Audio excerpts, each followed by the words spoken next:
Right, week 3, we're formally halfway through the course. Maybe not quite halfway because there's still the final day. The speaking of brain farts, what is that word? The practicum. Yeah.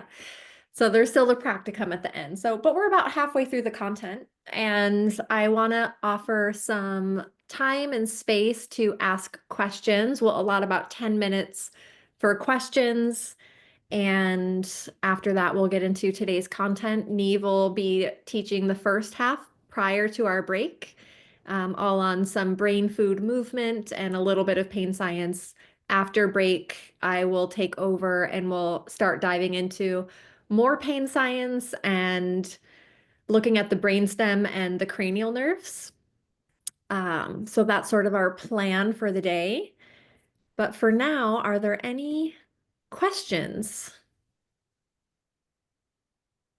I have a quick Can I ask? question. Oh yeah. Oh, sorry. Go.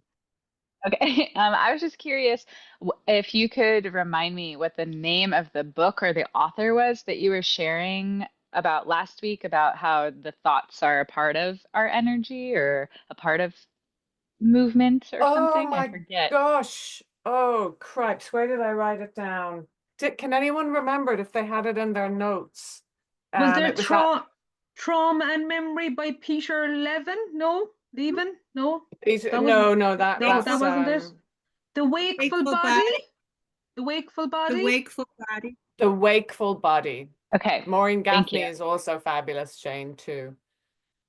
Okay. The Maureen Gaffney one was about the psychology through the lifespan and how our brain Yeah. sort of develops to think differently the older we get and has different priorities. Okay. Yeah. Thank you. The book Trauma and Memory is a really wonderful book as well, and that I did mention last week. If anyone's interested more in the trauma aspect of how that influences memory and some of the mapping that gets done in that way. So that if you're interested in a deeper dive, Trauma and Memory by Peter Levine is wonderful.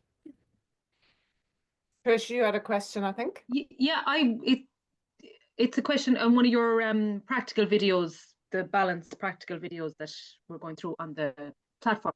You know, when you say to cue, you were cueing the balance, and you were saying, take in your peripheral vision.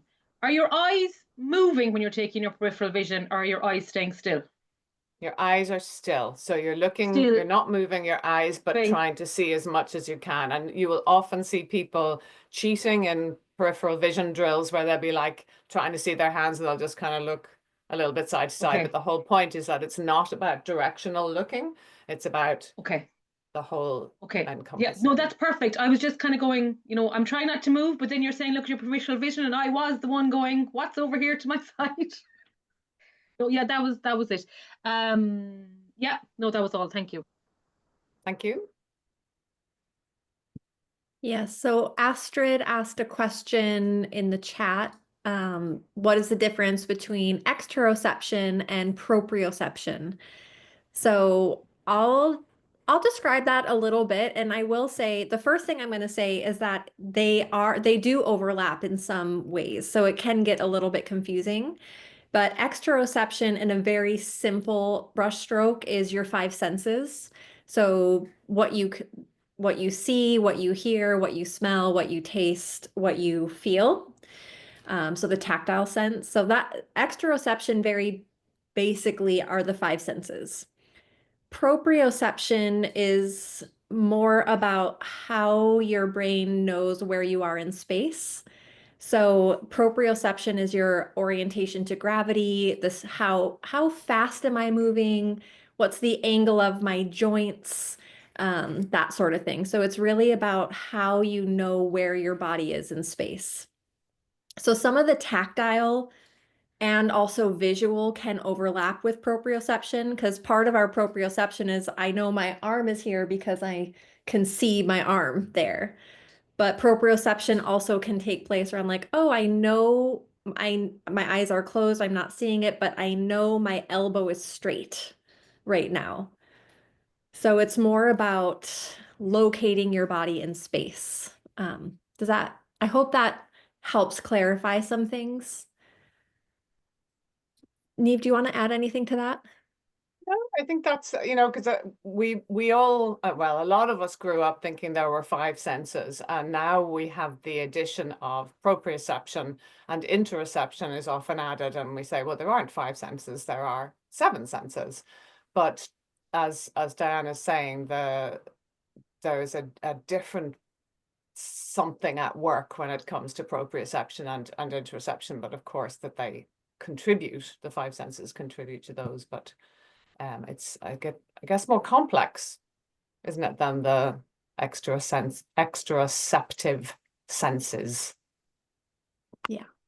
Yeah, and I think the only other thing to add to that is, one of the ways I like to break down these categories is because we have so many different neuroreceptors and each one does something different. And on one hand, it's like, well, who cares? We're just noticing incoming stimulus.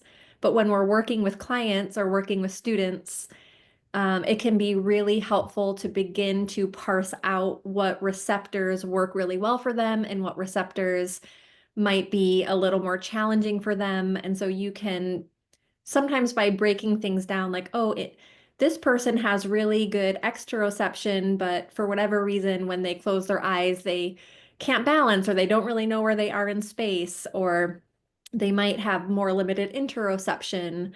Or this person really responds well to heat, but for whatever reason, cold is threatening to them. So it's a way that I use, like starting to understand the differences in all the different types of sensory receptors we have to begin really custom tailoring an experience for people based on what they do well and what I can start building up their awareness of a little bit more so they have a more full experience.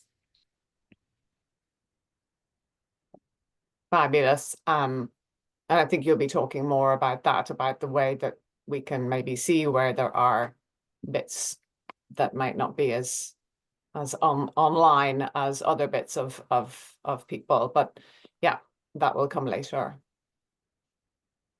Anything else? Questions wise? I have a question. Thanks, Selena. Hi, everyone. I wasn't, I left earlier last week, but I understood that you didn't talk so much about the somatic channels that are described in the compendium. And I haven't worked with somatic work more than when I do yoga, but not in that lens. So I wonder if you could tell us how you look at how the somatic work connects to yoga, maybe an example of how you use it.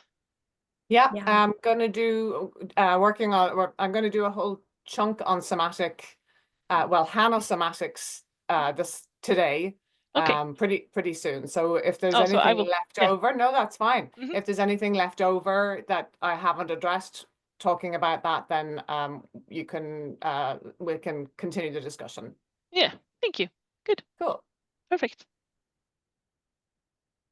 Anything else?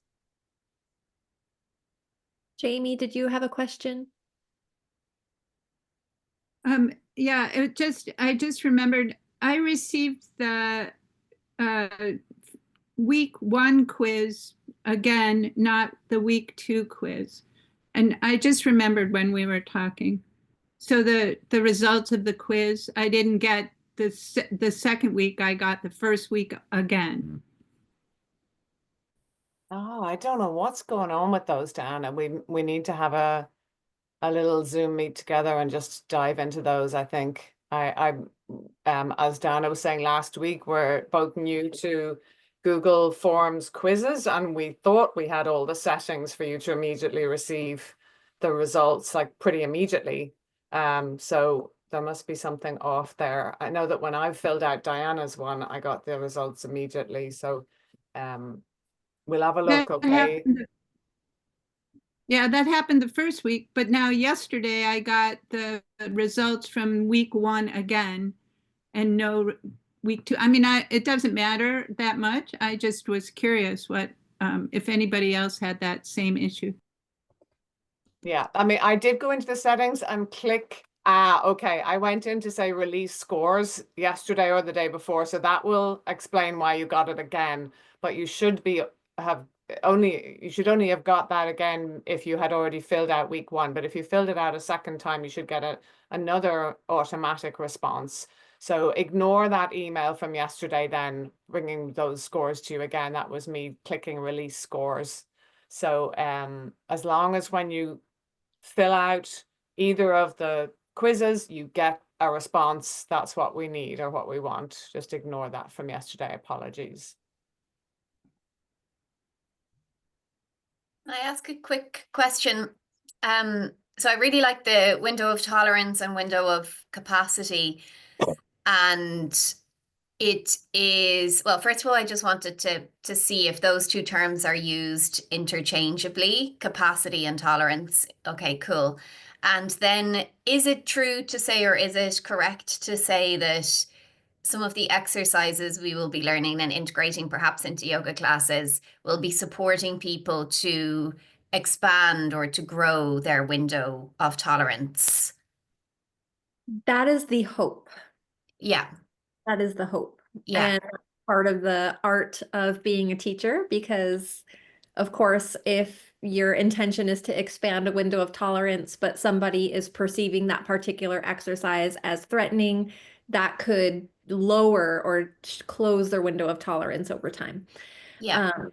But in general, right, I think all of us as teachers, we've seen more people grow their window of tolerance. And if we're seeing somebody get more stressed or more panicked or more closed off, then, hopefully we have a relationship with those people. We can work more one-on-one with them, and they might need a little bit different approach to help with that.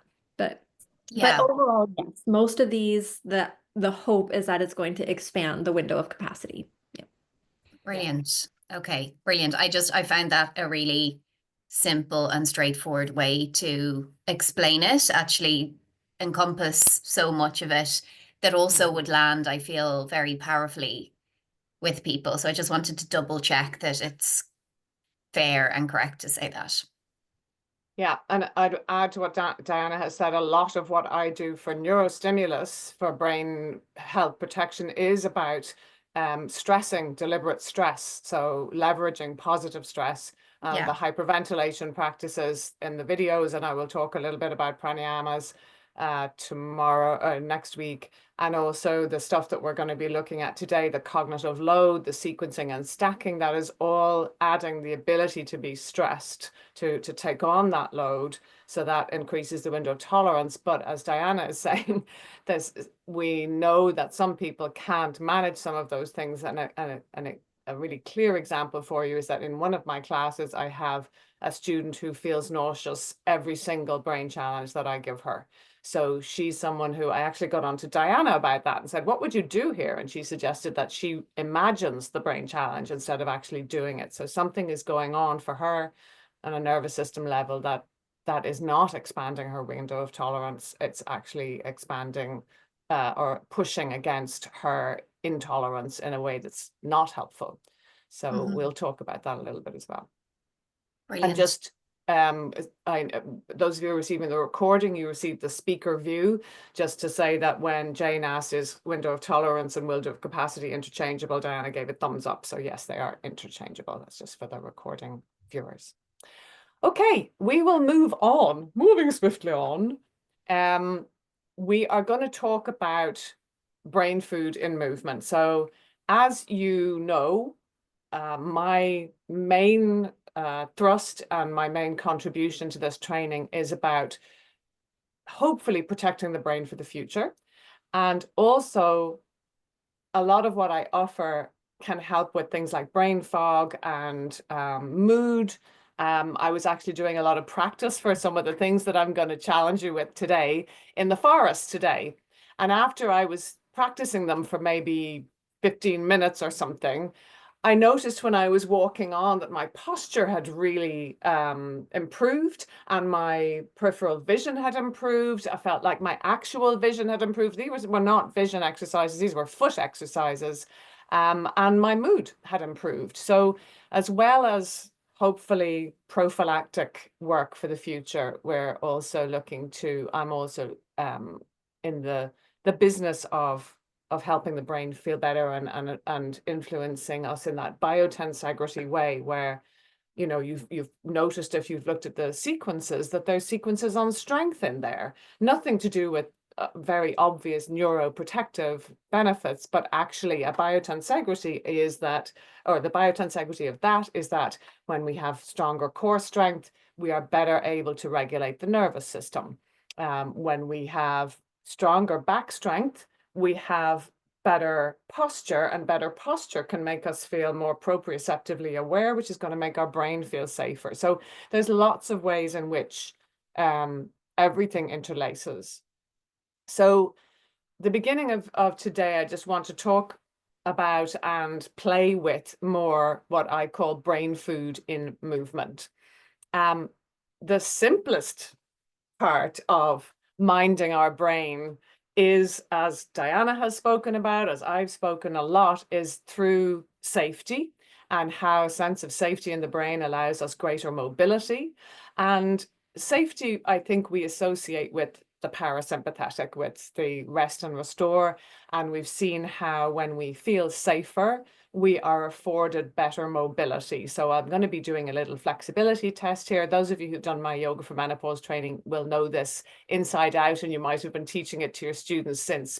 But those of you who are new to me, I'm sure you will enjoy it. So we need, as I think you've already discovered, our nervous system's cooperation in order to improve mobility. We also need it to improve strength, interestingly.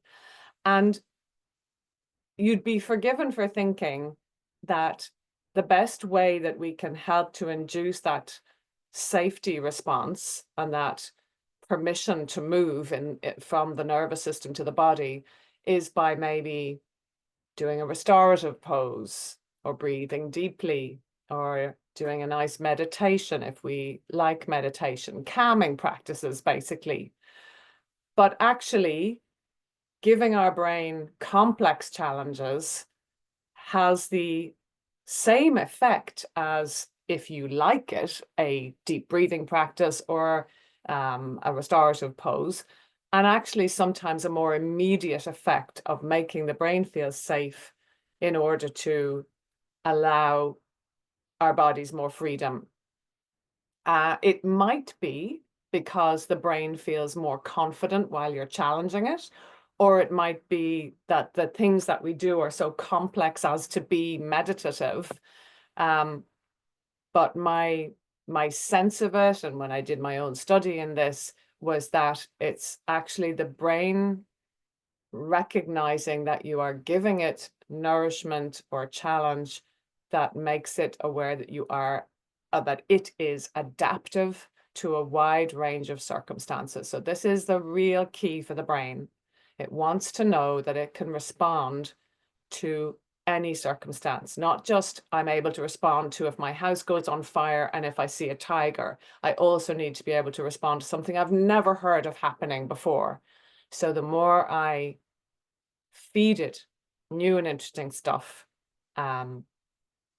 the safer it feels. So we're going to start with a fun flexibility test, then a neuro challenging drill, and then the flexibility test again. Now, the important thing, or fairly important for flexibility tests, is that you are in the same position each time you do the flexibility test, the before and the after.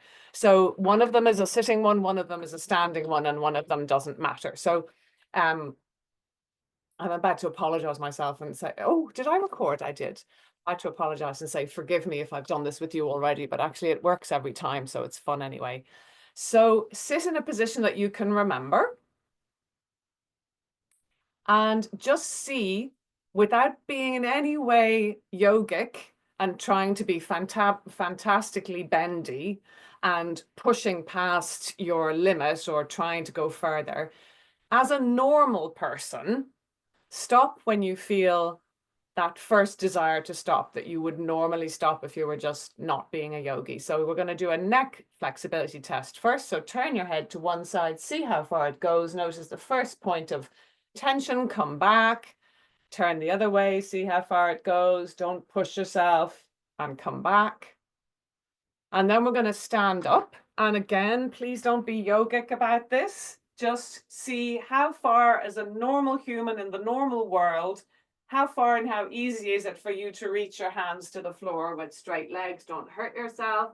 Let your body bring you back up the minute it would say no thanks, if it was just, you know, right there in the supermarket or whatever, and come back. Take note of that.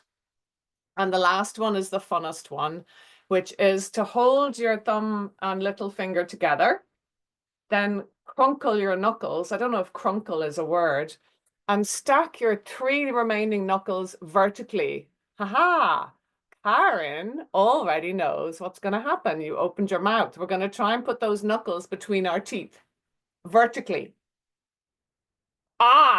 And see how easy or difficult it is. Vertically, you can't put them in sideways, Andrea. Has to be vertical. It's too easy that way. So this way, see my knuckles? They're facing sideways and then in. That's it.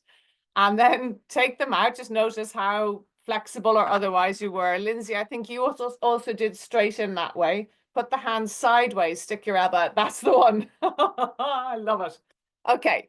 And then get yourself in a comfortable position.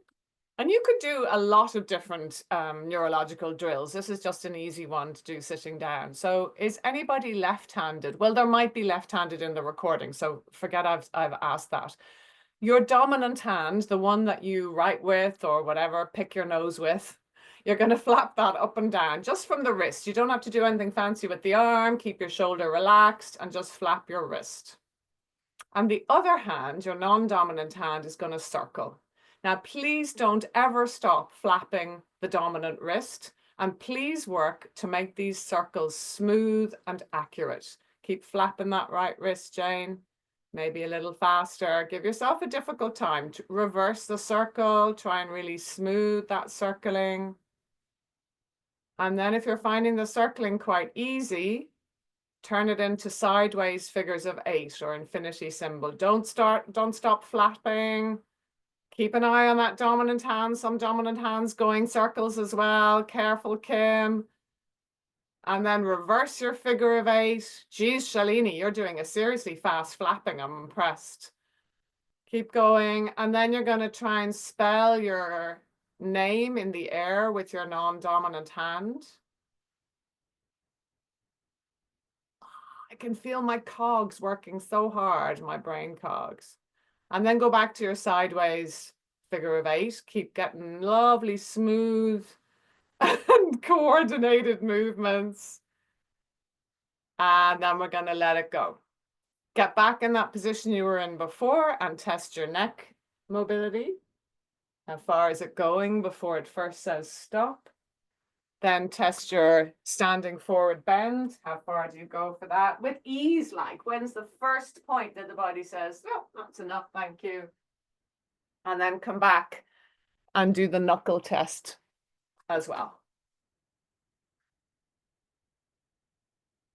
And just give a thumbs up if you experienced improvement in your mobility.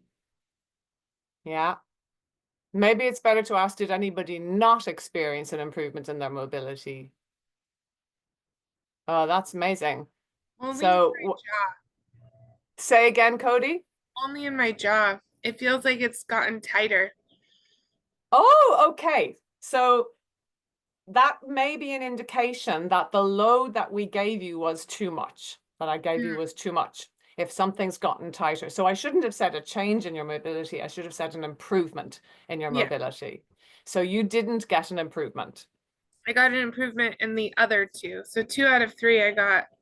Ah, okay, but your jaw got worse. That's really interesting. I don't know what would be going on there. Do you happen to know, Diana, in terms of, so Diana would do a lot of flexibility tests in her work. I've never heard of it. Say, what were you going to say, Andrea? I was the same as Cody. Okay, weird. Any thoughts, Diana? Um, my only thought is like, ooh. Yeah. Fun Um, challenge. yeah, and often, if I think you're onto something, like and we'll go into this a lot next week, so I won't go too much into it, but like there's often like you can improve, you can stay the same, or sometimes people experience a decrease. So what's interesting is that you improved in some but decreased in others. And so my question or inquiry would be what's going on in the jaw, like probably some more threat is in your jaw, or there was something about that was threatening. It could have been anything. But overall your system liked it. But this is such a clear example that we're not all 100% one way. So we can have a benefit in one thing and not benefit in other. And then if I were working with you one-on-one and I would be asking questions about your history and that sort of stuff. And, jaw is very associated with the sympathetic in certain aspects. So, yeah, just all curiosities, but it's Yeah, also very amazing. normal too. So yeah. Yeah, all within normal, exactly. It's not an indication of a pathology. Take these things lightly. I think that's one of the most important things I want to put forward to you, is that the brain training stuff has got to be taught with humor, because it can be deeply frustrating. It's difficult to get right. And if we teach it with a sense of seriousness, it can be both frustrating and possibly frightening as well. Most people are able to do one thing and not another. So there's always going to be something that's tricky for one person, not for the other. But also when something is tricky, that's where you're getting the neurological growth. When it's easy, you're not getting the neurological growth. Just one question there, Kim. Oh, I was going to put it in the chat. Yeah, so I have a history of TMJ, so that one was a little bit scary for me, and I have to be very careful because there was a time when I could only chew soft food for like months, and it was a whole thing. So I think that's a contraindication for that one, if you've ever Yeah. had TMJ. Thank you. Thanks very much. And the great thing is that flexibility test is not necessary. We can do different types of flexibility tests. Jane, yes, it would be very difficult for someone with dyspraxia. So if you are working with people with dyspraxia, if anybody doesn't know dyspraxia, it's a sort of coordination, it's a neurodivergent coordination difficulty alongside some other issues. And I would just be looking for something that is less complex. So and you might be working with eye exercises for someone with dyspraxia to improve their physical ability to move. Yes, absolutely. They may not be aware of dyspraxia. So yes, you're absolutely always, you're reading your audience, and you are, again, trying to keep a light heart around it. And if you try something like that and it's clear it's almost impossible for people, then you might look for something a little simpler. But you still might find that someone with dyspraxia, in trying to do it, still gets those benefits. So just because you can't do it doesn't mean that it doesn't have a benefit. Trying to do it is where the benefit is. Achieving it is not the point. But that's a really important thing to remember, actually. I'm just going to say that again. Achieving it is not the point. Trying to do it is the point. Yeah.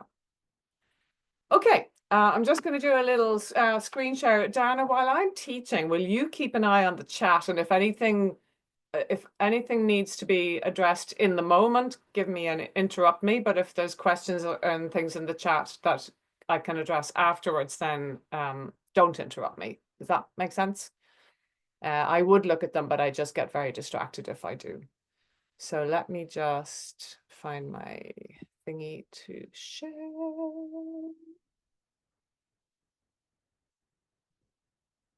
Okay. This is good cognitive load for me. So primarily, of course, we are trying to look after nervous system regulation, but as in helping people find their way into the sympathetic, into the parasympathetic from the sympathetic. The induction of cognitive load is really more about activation and can be kind of stressful. We talked about the need for the brain to be exercised. Remember that the three main supports for the brain are safety, nourishment, and activation. And you could think of activation as a nourishment as well. But the nourishment we were talking about before, the other nourishment is about food and hydration. So we know that being physically sedentary is not supportive of brain health. And for people who have mobility issues, there are comorbidities that go with mobility issues that you might not think of. So just having a physiological mobility challenge, like if you're wheelchair bound, means that there are other things that you might not associate with it occurring.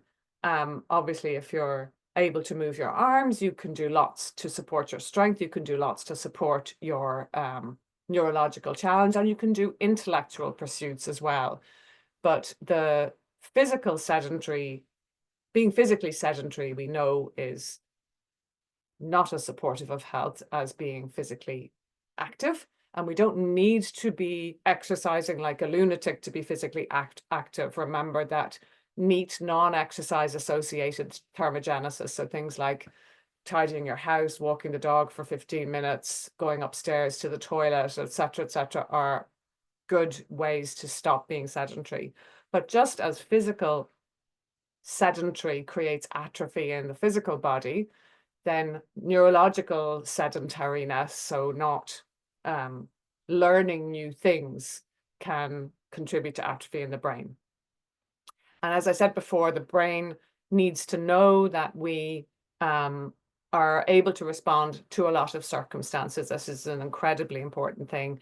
And as well as things like what we just did for most people can support the brain to feel safer. Also cognitive challenges, so things that are about remembering stuff, learning new things, following rhythmic instructions, for example. One of the reasons why learning dancing can be really effective for the avoidance of neurological atrophy.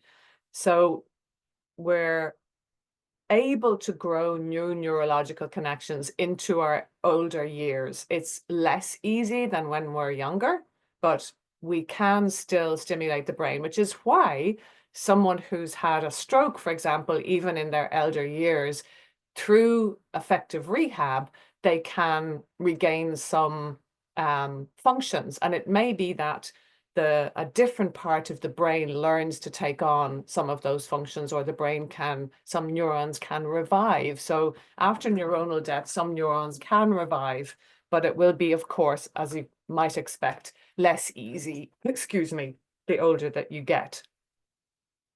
When we maintain cognitive load, cognitive challenge, it creates what's known as cognitive reserve. And cognitive reserve has been seen to help people compensate for neurological decline. So even if you have reduced neurological, if you have physiological neurological decline, you can still compensate and still function fully by essentially leaning on that cognitive reserve. Some of you may have come across the NUN study, NUN. I think I mentioned it in the first day. And if I have mentioned it then, I would have said to read an article about it or read the study itself if you have the inclination.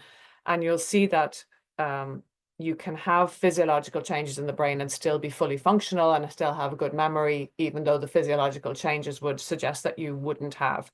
Now, outside of what we're going to be doing, cognitive reserve can be developed by indeed doing intellectual pursuits like Sudoku, crosswords, jigsaw puzzles, word games. There's particular usage of, what are they called? You know, those puzzles, there's my brain fog, where you've got loads of letters in a grid and you have to see the patterns to see the words on diagonals and across and sideways, etc. What do they call it? Word search, a word search. So word searches are used a lot in stroke rehabilitation or traumatic brain injury rehabilitation, sometimes even just picking out particular letters. So just look for all the letter E's, etc., etc.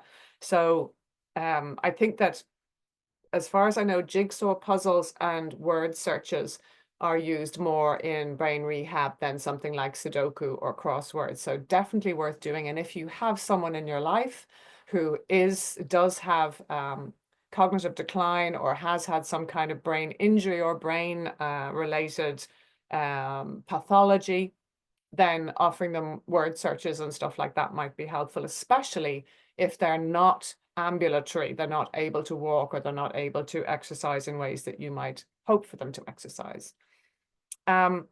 Learning new things like taking a new class, reading, studying a new language, or learning a new skill are really important ways of increasing that cognitive reserve. Creative activities like painting, writing, music, dancing, really good for cognitive reserve. Social interaction is so important. So, you know, attending lectures, going to a club for something, joining a book club, volunteering, learning bridge, that will cover a few of those areas that are valuable, and physical activity as well.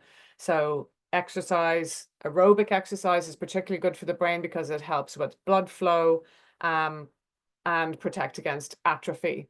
So this image here is really central to my whole point about NeuroSoma Yoga, which is that yoga can be so samey. I think that most of us found it, you know, fascinating and difficult to remember where this, you know, what the poses were and all of that kind of stuff. And at the moment, I'm just talking about the asana, the sameness of asana, though, of course, we can get very samey with the pranayamas we choose, the kind of meditation we do. But primarily, if we're talking about exercise as a route for neurological health, yoga can get very samey. I'll be shaking that up a lot next week with some games, I guess, and you've already have the sequences of, you know, memory things and teaching, the idea of teaching a sequence on the one side and then them having to remember it on the other. And then there's the video about teaching a number of different exercises, giving them a number and just calling out the number and making them do it. And by the way, if you found that easy, then take that into your teaching and think, okay, maybe Niamh taught it too clearly and we need to teach it a little less clearly or a little less carefully, and make people try before they've been too nursed into knowing it, so that there is this sense of stress and challenge. It's also, yoga is quite monochrome for heart health and for cardiovascular stimulus. And of course, the strength stuff that's in those videos and anything that adds muscular contraction will stimulate blood pressure, and that will stimulate heart rate. But in terms of what we know about what's needed for cardiovascular health, we do need what's called cardio exercise. So increasing the heart rate maybe more than most yoga can do. So I think it's possible for us to do yoga with zero brain challenge. And so we want to shake it up. And some of those ideas for shaking it up are in the manual, like teaching variations of a movement and giving the number, teaching postures on one side, they perform it on the other. But doing things like adding eye exercises to practices, or non-dominant hand challenges like the flapping we did while they're in Paschimottanasana, for example, and then you could add the feet as well to do the flapping and the circling with the feet while they're not in Paschimottanasana, in Dandasana, so sitting with the legs out front, doing things like closing your eyes while you're balancing or moving. Diana was talking about how you might discover the level of someone's proprioception by getting them to do a movement and then closing their eyes. And if they feel really off, then there's an indicator that the proprioception really needs the eyes in order to see where it is and where the body is in space. So closing the eyes during anything will increase the need for other senses to input into the brain. And one really simple thing to do as a teacher is simply teach from a different part of the room. So you know that your students always go to the same spot on their mat. And that means that their neurology about where's the sunshine, where is the window, where is the light source, it's always the same every time. And of course, that might add to feelings of safety, but may not be sufficient cognitive load. So I would suggest not only getting them to swap places, if you feel that there is no kind of dysregulating trauma-related safety issues around that. For example, some people don't like having their back to a door if they have experienced, trauma. Depends on the trauma. But you could also decide, right, I'm teaching on that wall today instead. And that will be good for you as well as for them. So let me see if I can get rid of this sharing. Let's see what's next before I make that choice. Yes. So along with what I've just talked to you about, cognitive load, we have sequencing and stacking as routes to increasing basically the positive stress on the brain. So there's the ones I've just talked about, teaching a sequence, they remember it. But a really simple example for you, and this is one that people can take home with them, is the toothbrush challenge, which is to learn to brush your teeth with your your non-dominant hand. And that will take a while for you to get clean teeth. Though arguably, actually, when I started to do it, I think my teeth were cleaner because I was more particular about getting to each tooth. So for some people, that will take them a day to learn. Some people, it could take them a month to learn. And I encourage you, when you're doing it, is to only use that hand. Don't then, after you've trained the non-dominant, go ahead and do the dominant to finish off. Just do the non-dominant. Now, how do we stack that? Stacking is the means whereby you add a layer onto something that you've gotten good at, or you add a layer because you're okay at it. So you could do it standing on your non-dominant leg. Then you could do it standing on your non-dominant leg with your eyes closed, for example. You could teach a rhythmic movement. So in one of the videos we did, it is wild, Diana. We could, and that could be 3-4 months of neurological work, folks. Like, you could be stimulating your brain for 3 or 4 months. And remember that when they have done MRIs on brains after certain challenges, the parts of the brain grow. Did I say the grain? Parts of the brain grow in volume, but when the challenges stopped, they shrink again. So we need, just like with weightlifting or whatever, we need to keep the challenge going. So what would you do next, or what else can we add? So in that memory sequence where we were doing the scissors and the toe tapping, doing things like telling them when their toe needs to get to the floor in a rhythm. So we're going to tap our right foot on the count of 3. 1, 2, 3. Left foot, 1, 2, 3. Right foot, 1, 2, 3. Left foot, 1, 2, 3. Right foot, 1, 2, 3. Left foot, 1, 2, 3. Right foot, 1, 2, 3. So you're making them move away from autopilot. And I don't know if you teach somatics or if you teach repetitive movements, you'll notice that if you teach it, let's say you teach it on the right and they follow your count, and then you say, now we're going to do 6 on the left. They all fly through the 6 on the left and you're having to hold them back in. So following rhythm stops us autopiloting and is also difficult. It's a stacking challenge for the brain. And we're going to be doing a little bit of rhythmic stuff there. I don't think I'll have the capability of changing the rhythm today because it'll be hard enough to teach. We're going to start with, we're going to do two little foot drills, and then we're going to stack them by adding some arm stuff. So if you don't mind, I don't need to see you. If you could stand up, and we're going to have a bit of an old laugh. And initially you're going to be like, this is so easy. What's she on about? Okay, I might just get rid of this so you can see my feet more clearly. And I will actually bring people a close-up of my feet in a sec as well. So the first movement is you can have your hands wherever you want or need them. Give me 1 sec, just check this for a minute. So the first movement is to tap one heel and a second heel, and the second heel you tap is going to turn out. So it's 2 heel taps alternating, tap, tap, out, tap, tap, out. I'm going to show you that real close up now. You might already have figured it out. I hope this is close up enough. So it's heel, heel, out. Heel, heel, out. So you're swapping each time. Whichever heel taps second is the heel that turns out. So heel, heel, out. Heel, heel, out. I'll show you backwards. Heel, heel, out. Heel, heel, out. You can go faster if you want. Heel, heel, out. Heel, heel, out. Heel, heel, out. Heel, heel, out. Or slow it down. Heel, heel, out. Heel, heel, out. Heel, heel, out. Now you're all going, whatevs, that's so easy, because I'm a movement teacher. I know how to do this really easily. Actually, even that movement, that foot movement, I found challenging when I first learned it. Here's where we're going to get really pear-shaped.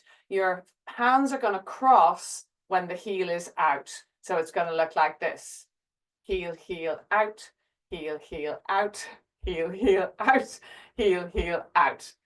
So see how you get on. And my guess is that you'll be really confused because it's not intuitive. Probably if you were doing it in a disco, you'd probably be just going side to side or something. I don't know how you might do it normally. So give it a go. You might find it's easier if you click your fingers.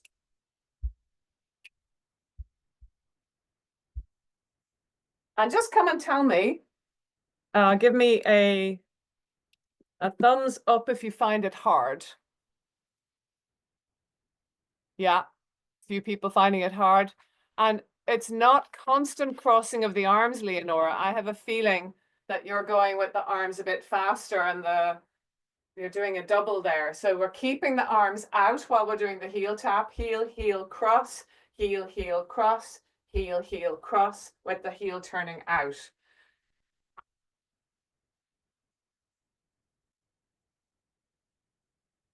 Yeah, so interesting, Diana, your toe is going in instead of, oh, you know, it was supposed to go in. My bad. Yes, Cody, you feel uncoordinated. Totally get that.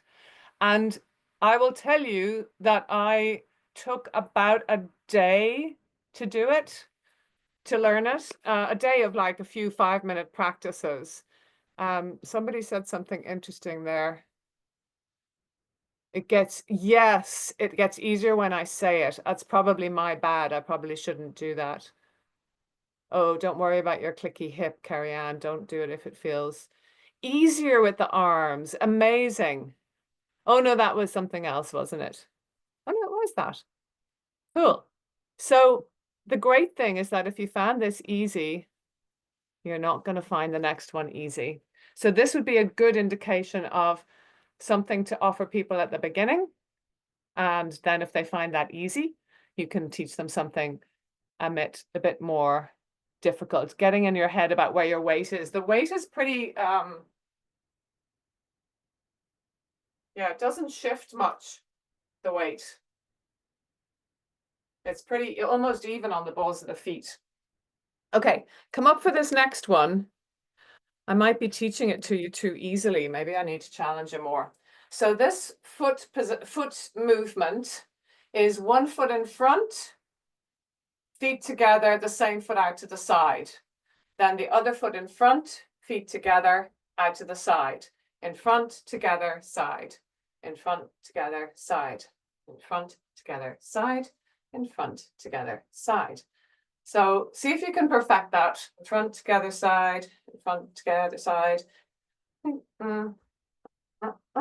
Keep it going there. I've had some weird alert. Oh God, it's asking me to confirm my speaking language again. It's so weird. Okay, the next part of this is the arms. I'm going to teach you them on their own. And if this doesn't make your head melt, I think you're all superhuman. So the arms are elbow out,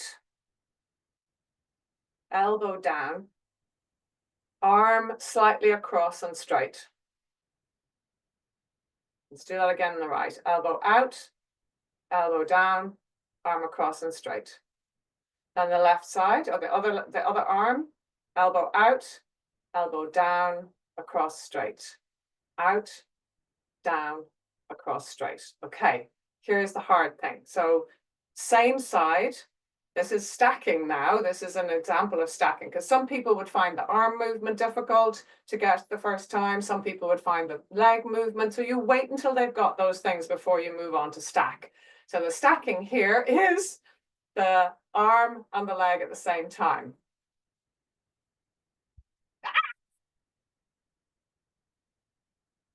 So you see, I'm sure you can feel your feet want to do different things. Your foot wants to go out when your elbow is out, right? Or all sorts of other things. Try it on the other side. Left foot forward, elbow out. Left foot together, elbow down. Left foot out to the side, arm across. I shouldn't be making noises because that's probably making it easier for you. Now it's easier if you cross one and then the other because the arms don't get so confused. So let's try going right, left, right, left.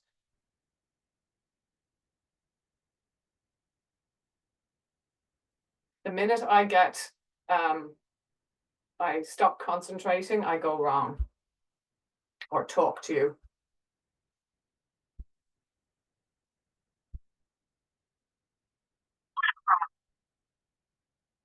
So come and tell me if you found that difficult.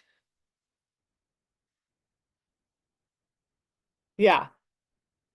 So that's where we get the benefit, is when it's difficult. When I was learning it, that one took me about a week. Amazing. Michelle found that easier. Incredible. It took me about a week of sort of 10 movements, I think. No, they're not printed anywhere. I can, I'll do a little video for you and just send it somehow separately. When I was practicing, I noticed I needed to say words to myself, and I'm a very verbal person. So I was saying, I made up the sounds. I was just I learned this from a dancer who was just teaching it as a choreography. And I had to say, elbow out, down, across, out, down, across. Oh, I'm doing the feet wrong now. Out, down, across, out, down, across. And I had to, yeah, I had to enlist, I guess, the skills that I have in order to make sense of the mayhem that was created in my brain. And you're looking up. What am I doing? Looking up when I'm doing it, am I? Yes, I need to look straight ahead. I can't look at my feet or I get more confused. And as I was doing it in the forest today, I was videoing some of it, you know, always thinking of the social media. And I found that when I started getting it right, I was feeling all performative. And the minute I got performative, I lost it. Yeah. I did love dancing in the forest. It was very funny. I did get walked past a couple of times doing random things. But I do tend to look for a way to teach people things in a way they feel safer than when I learned that from a video, if that makes sense. Yeah, see how Diana's working very slowly now? And no, that's good, Diana. I had to do that as well. Like I really had to cement it into my head, and I just did it wrong there. It's almost like you can feel yourself pushing a track through the forest, coming in with your cutlass or your whatever it is that people chop down grass with. So the point is not, again, that you perfect it now and that you being not good at it right now means that you are in a disaster, yes, Lindsay, having a dance background would make it much, much more accessible, hugely more accessible. So the point is not, if I can't do that, I'm rubbish. The point is, if I can do that, it's rubbish for me and I need to find something I can't do. And then I need to work it until I can get it. And when I think it's something like 10,000 repetitions of something gets it cemented in your neurology. So don't quote me on the number, but it's a lot. So I will get to a point with that where it's second nature and I'll need to do something different. Next week, we'll do something more yoga-y. If that's a really good question. I have to say your name right. Karin. How do I get someone on board? Why do I tell them I'm teaching them this? Yes, it's about keeping the brain vibrant. And I think it's about, we don't want to put people in fear when we tell them we're doing neurological challenges. So we can just say that we're doing this to keep our neurons firing and that this is really good for our mood, for our energy, for our nervous system, also very good for our learning, our ability to learn other things. And then we can also say that just like muscles, our brain needs exercise for the future. Yeah, but these are important considerations. The language and how we offer all this stuff, I think, is a major part of why this is yoga. It's how do we yoga up something that's clearly not yoga, and a big part of that is about helping people retain a sense of balance within themselves, not literal balance. So I'm just going to share. Yes, Can I just Trish. ask, I teach a few chair yoga classes, so would it make a difference that they're seated for that? Would it be more No, challenging, less absolutely challenging? not. It might be even more challenging. No, gosh, that would be great fun. Sitting on a Yeah. chair doing the feet and the arms Yeah. completely. Perfect. Thank you. And get creative, folks, like there's so much on the internet that you can find to play with, and just make sure you're able to teach it to a degree. It took me a good bit of practice to feel like I could actually bring that to you. I didn't want to make a tool of myself, just slightly did. So vestibular training is very different from balances in yoga. As you see in the last quote there, to really improve balance, it needs to, that's from a study, a 2017 study, which in terms of studies, that's recent enough, that balance exercises need to include static versus dynamic. They need to include changes in the base of support, variations of height, different standing surfaces. And what they didn't talk there is about that's separate from vestibular challenges. So vestibular challenges, the images you see there would be the head turns. That would be more of a vestibular challenge, whereas standing on the crumpled mat would be about the surface. So that would challenge your vestibular system, but also is challenging your foot, your ankle, your brain body coordination or signaling. There's more vestibular things I think that Diana will do via the eyes. And we're going to do a little vestibular game in a minute. But what I think is most important about vestibular challenges, apart from obviously the benefits for people for whom poor balance is a danger, which would primarily be people with osteoporosis.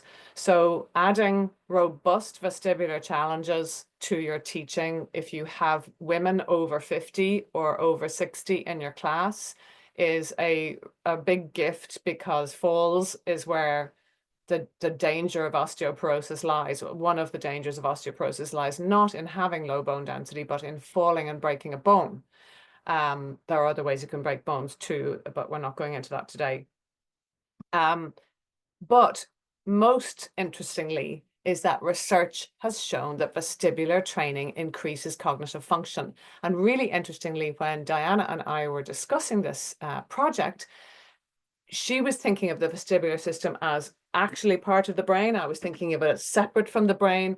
And what we came up with really is that they're so interconnected that in a way it doesn't matter. And stimulating those 3 tiny semicircular canals can improve cognitive function, which is flippin' awesome. And just shaking it up a little bit in our yoga classes is very valuable, I think. So yes, and this last bit here, just to bring your attention to this, the title of this study, which discovered that there was an increase in cortical thickness, not just in the vestibular regions, the regions of the cerebral cortex that analyze the vestibular signals, but also in visual regions. So it's so potentially varied, and you have a whole, or potentially widely beneficial, and you have a whole sequence of vestibular challenges, quite robust ones in the sequence. I don't know if any of you have done the one yet where like we're lying on the ground and you have a knee one way, arm the other, and your head is looking at the ceiling but your head is turning, or your eyes are looking at the ceiling but your head is turning. And I mean, they're quite strong. There's even just head movements you can do for the vestibular system. One last thing before we dive into somatics, we're going to do one little vestibular drill that I got from, I don't know where it comes from initially, but I got it from Missy Bunch, who Diana has trained with, and she got it from somebody else. But it's a great fun practice. And she does it with a balance, or not she, somebody else did it with a balance test before and after. So if you could get something in your room, 2 things in your room. I'm going to use yoga bricks on the ground. Maybe they'll be more clear if they're on my yoga mat. Now I'm speeding through this whole thing because you have videos in your use anytime resources. There's a million trillion things we could do. So put these 2 things a distance apart. And if you struggle with balance a lot, make them something bigger. Or if you have a fear that you might stand on them and go over on your ankle, you could use 2 chairs instead. So it doesn't have to be blocks. That's the kind of most difficult version. And make sure there's nothing around you that you might trip on, please. And before we start, we'll do a little balance challenge. The balance challenge is going to be to simply, okay, I want to give you 2 possibilities. You're either going to lift 1 foot, don't do it yet, and close your eyes and see how many seconds you can balance for. Or if you feel too vulnerable to do that, put 1 heel in front of the other big toe, cross your hands at your chest, and then if you can, we're going to close our eyes. So whichever one you want, go ahead and do that and just see what the level of balance is for you now. How good or bad would you think your balance is? How much wobble? And do the other side. If you can't do it with eyes closed, do it with eyes open, of course. And then take that 2nd foot down. Okay. So your 2 objects in your room are things to walk around. And what I want you to do is turn your, I'll demonstrate first. You're going to turn your back to the video and you're going to turn around and look at anything in that general direction. It doesn't have to be the screen. In fact, it's better if it's not a screen, one small thing, like a knot in the wood or a light switch, something like that. And you're going to walk around these objects without taking your eyes off that thing that you've chosen to look at. Just keep walking around. Look, look, look, look, look at the thing. Make sure you have to go, don't go backwards. So it's not like this, backwards through the things. You want to have to turn around and look behind you and change your direction. So your chest is going to be sometimes pointing front and sometimes pointing back. Keep watching, keep watching, keep watching. Change direction.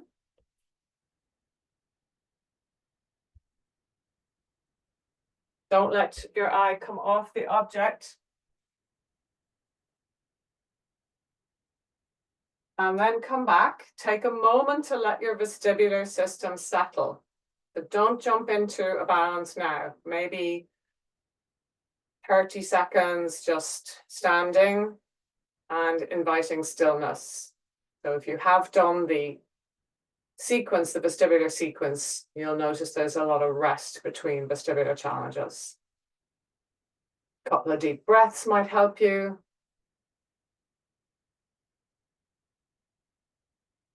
And then see if you can carefully take on that balance challenge again.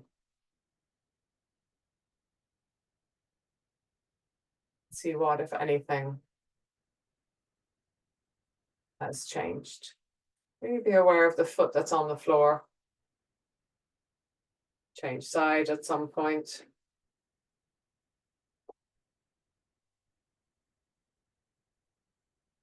And when you're ready, come on back to the gang. And I find this is not as universally effective in terms of improving balance, but I do find that it improves for some. Did anybody have a balance improvement after that? Yeah. A few thumbs up. Yeah, kind of. I'm not surprised there's not as many as had the flexibility improvement on the dominant foot. Yeah. A little drill. Yeah. Some people's got worse. Yeah. Not surprising. There's one little drill. I know I don't want to run out of time, but I just want to give you this that I learned recently and see if it improves for those of you who that figure of 8 one didn't improve. So if you stand up again, and we're just going to do a few drills that are specific for the 3 directions of the vestibular canals. First is just to bounce. A bit of bouncing.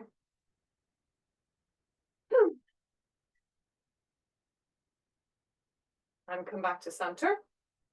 And then we're going to do a quick move of our head to one side and back to center. So suddenly look to the right and back to center. Suddenly left, back to center, right, center, left, center. One more time. And then take a rest. And then take your legs wide. Last one. We're going to kind of throw ourselves around a bit. So we're going to do a side angle on the left and a side angle on the right. Bring your head with you. Side and side and side and side and side. See the room as you go side to side. And side and side. And back to center. And again, take a little mini rest.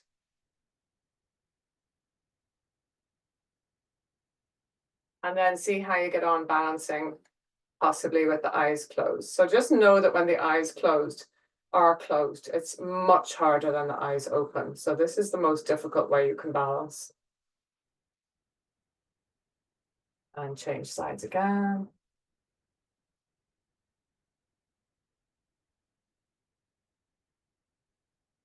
And when you're cooked, come on back.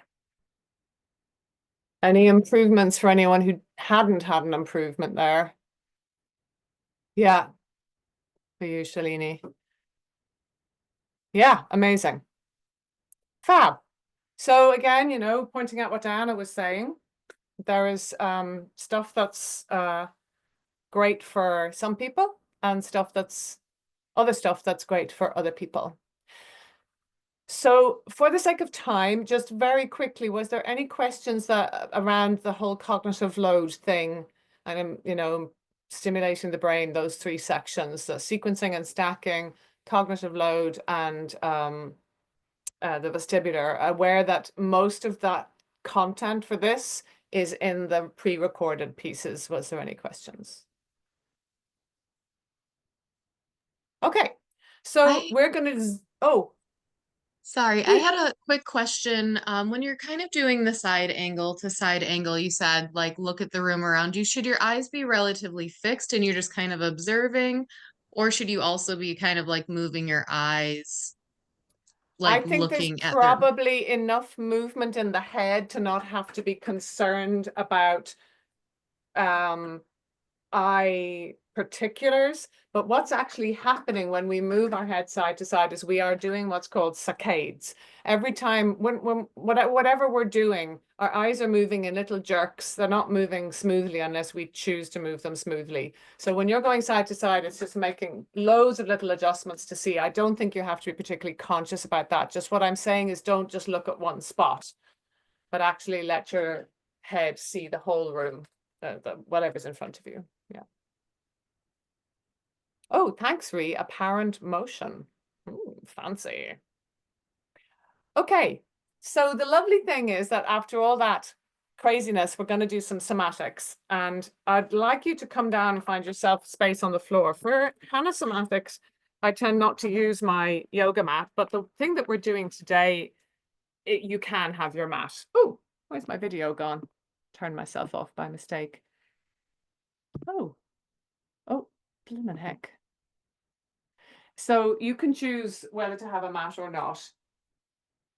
As I said to you, there is, you might want to stay upright with your notebooks before lying down, by the way. As I said to you, there is a sequence of somatics in the videos. The thing we're going to do today is what I suggest you do at the beginning of that sequence. So I didn't teach it there because I wanted to teach it today. So just a few bits of information about Hana somatics. So it's centered around the idea of something, excuse me, called sensory motor amnesia. So you've learned that the sensory motor cortex is like a hairband across the top of the brain, some of it in the parietal lobe, some of it in, not the parietal, yes, the parietal, and some in the frontal lobe, but that doesn't kind of matter, but just that they're very close by each other and they're very important for our mapping of where we are in space and lots of other things. And the idea with sensory motor amnesia is that when we create habituated patterns, physical patterns of tension or release through our lives, that if there is a bit of a dysregulation, that the brain starts to think that a muscle can only be tense. So let's say I've spent my whole life with my shoulders up around my ears. Sensory motor amnesia tells my muscles and my brain that that's the only thing those muscles can do, and they forget, or the brain can't let them do that, drop down. So the idea with Hana somatics is that we're targeting these patterns in the body, these tension response patterns, in order to help the body return to neutrality, so that we're not living with uncomfortable tension and physical patterns that may not serve us. But the way that Hana somatics works is not like massage the tension out of them or stretch like yoga to stop your shoulders being that way. It's actually responsive to the nervous system's presumption that what it has created in the tense shoulders is a good idea. So your body will not create tension in your muscles unless it, or your nervous system won't, unless it thinks it's a good idea and it's keeping you safe. So somewhere along the line, the shoulders that I might have, my brain and my nervous system have thought this is safe. So in order to try and just suddenly stop it by stretching or doing the opposite, will feel unsafe. So the key principle of the type of movements in somatics, in Hana somatics specifically, is that yes, we bring the body towards, the physical body towards a state that we might hope for, but we then let it return.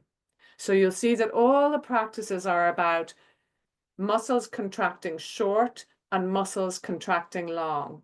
And we're doing it smooth, small, and slow, which is the best way for the brain to start to notice, or rather to, if we're trying to move smoothly, the brain has to work harder. When we did the hand rotations, smoother movement is a little harder for us to coordinate than linear movement. And if we go smooth, we're waking up the brain's connection to the muscular tissue, And in somatics, we're going, it's okay. You can go back to what you think is safe. And look, this is possible too. Oh, you don't feel comfortable? Look, you can go back. That's always available to you. And look, oh, this could be possible too. So central to somatics is that it is slow and smooth, and it is the minimum amount of movement possible in order to create movement rather than how far we go. Yes, like playing peekaboo, Cody. That's brilliant. It's like sneaking the body into safety. I was annoyed when I started studying somatics because Thomas Hanna believed that in doing these somatic exercises that he devised, that we could essentially counter the effects of aging, you know, that we could avoid ending up walking crumpled on a walking stick. But actually, I think he was, well, very reductive, but also to be aware that compensation has a purpose and it's largely successful. All of us have compensatory patterns that we will never know about because we function perfectly well with them. So the last thing I want us to do is be pathologizing people for the positions that they're comfortable in. So I think that's kind of enough preamble. Maybe just one little bit of preamble. His central theories in terms of the physical body is that we have three reflexes. One is called the red light reflex, which is when we flex and shorten the front body out of fear.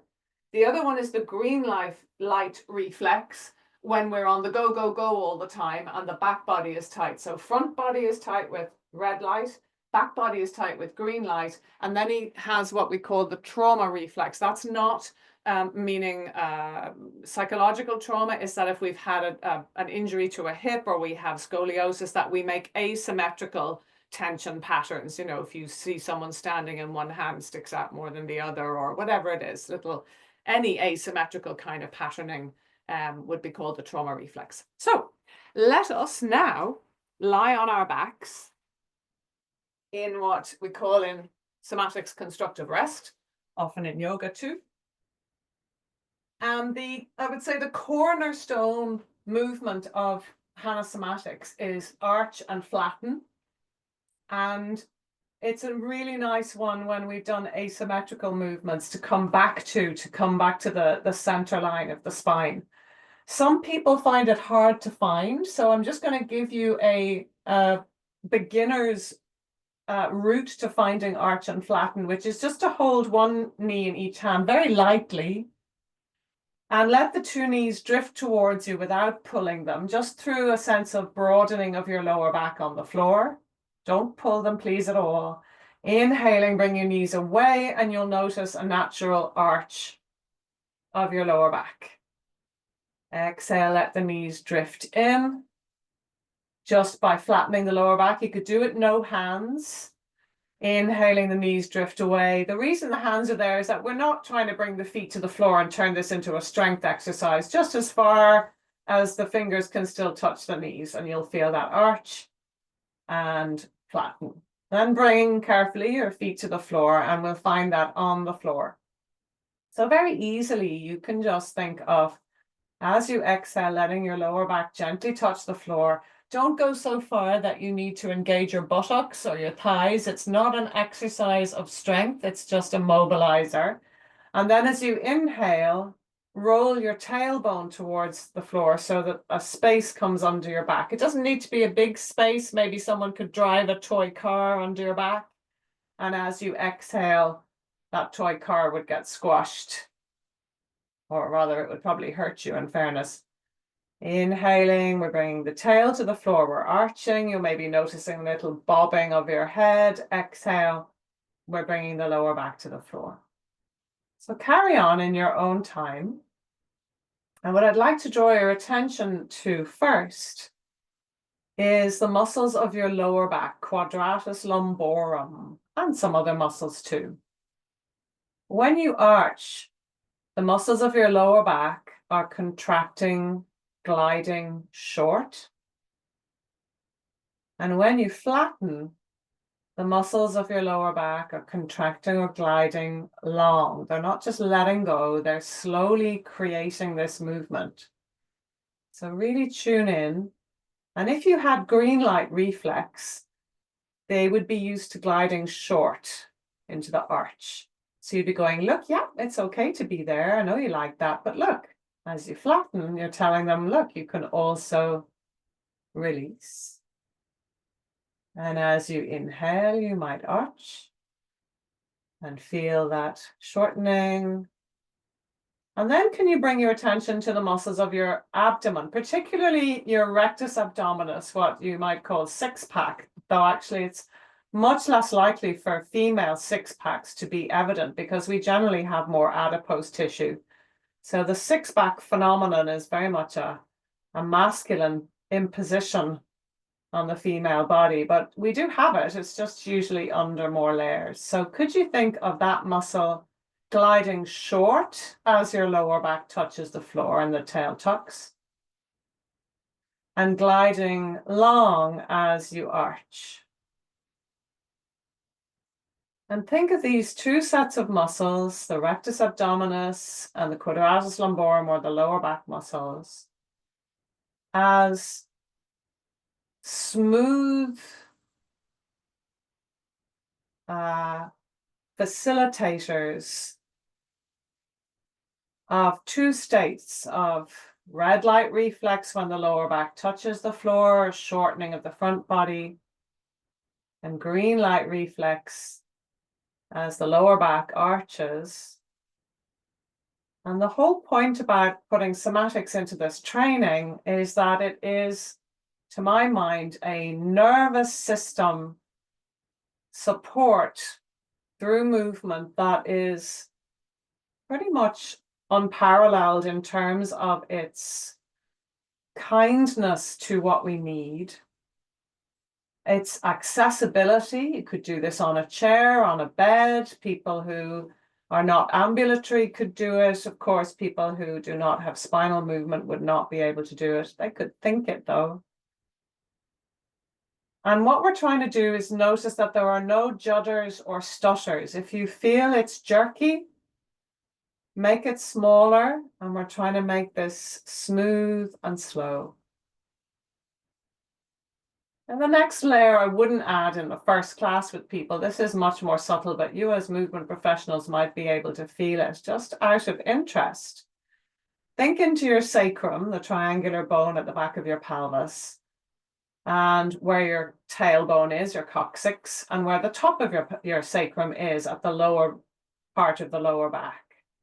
And could you check, do you feel you are drawing a fairly straight line from the top of the sacrum to the tail?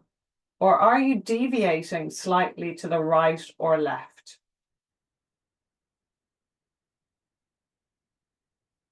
Are you deviating slightly to the right or left?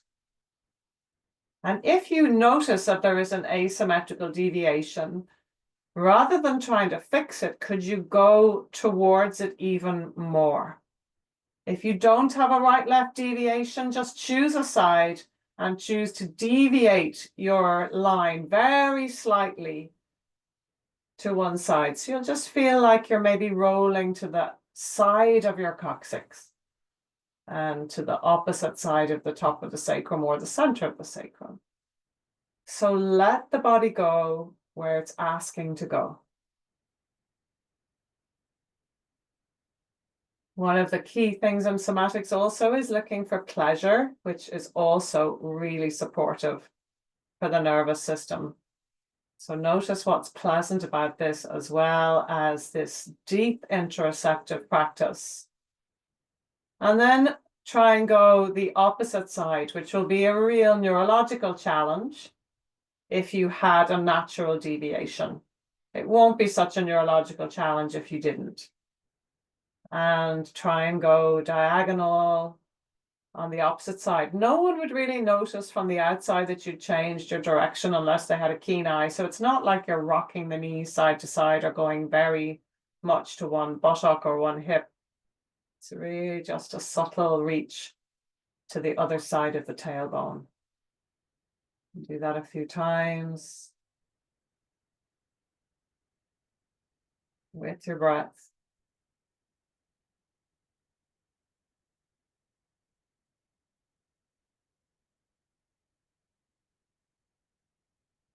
And then see what it's like to go back to what might be the center, just back to normal-ish arch and flatten. And what's changed, if anything? No value judgment, just noticing what you notice, feeling what you feel.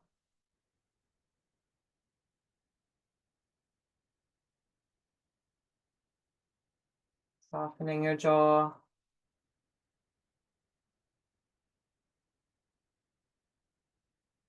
And when you're ready to bring this to a close, you can rest with your knees bent or straight, but stay in stillness at some point and notice what you notice. No judgment, just awareness. And particularly, I would like you to open to the possibility of tuning into what feels pleasurable or pleasant, physically, mentally, or emotionally now.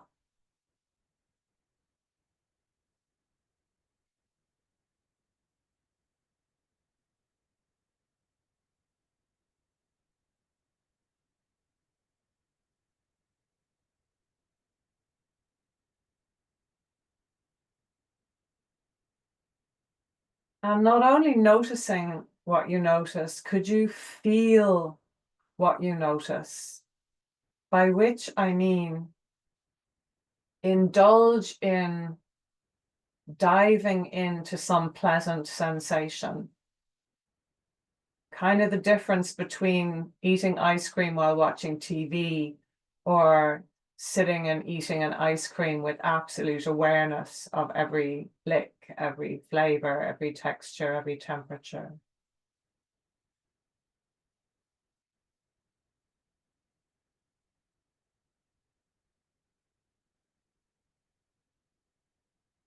Well, when you're ready, if your eyes are closed, just with a few blinks, open them. And take a little time to look around your space. It can be quite interesting to be here on the floor and see your space consciously from a different angle. This is just a little addition for your nervous system. And as you look around your space, you can let your head turn to see more of it. And at some point, see if you can notice something in your room that interests you, but make it less about finding a nice picture, but more about maybe looking at the angle where two walls and a ceiling meet, or a curtain pole, or the fabric of a curtain, or a light switch. And just see if you can get interested in the detail, not what it is, but its collection of textures and colors, light and shade, angles, reflectiveness, or otherwise, patterns. And then turning your head again, having a good look around. Find something else that you can maybe for the first time get interested in. It could be a cobweb, and instead of thinking there's a cobweb I need to clean, could you look at its shape, its texture, its movement, its contrast, whatever it is.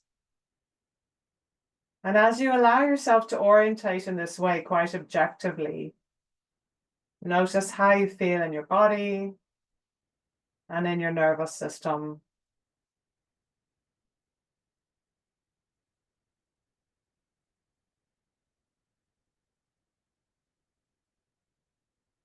And then when you're ready, take whatever time you need to maybe enjoy a pandiculation, a Sunday morning yawn stretch, like you're in a delicious double bed and you've got all the space in the world to let your body move as it was born to move, as it is inspired to move without your cognitive intention. looking for the pleasure. Yawning is great for your nervous system. So if a yawn comes in, please indulge in it. And eventually finding your way back to the gang.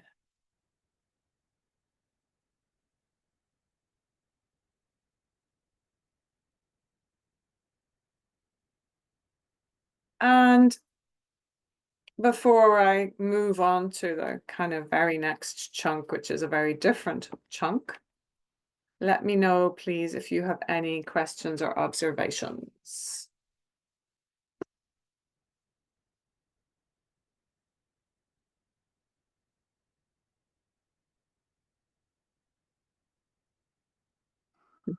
Can I share vocally?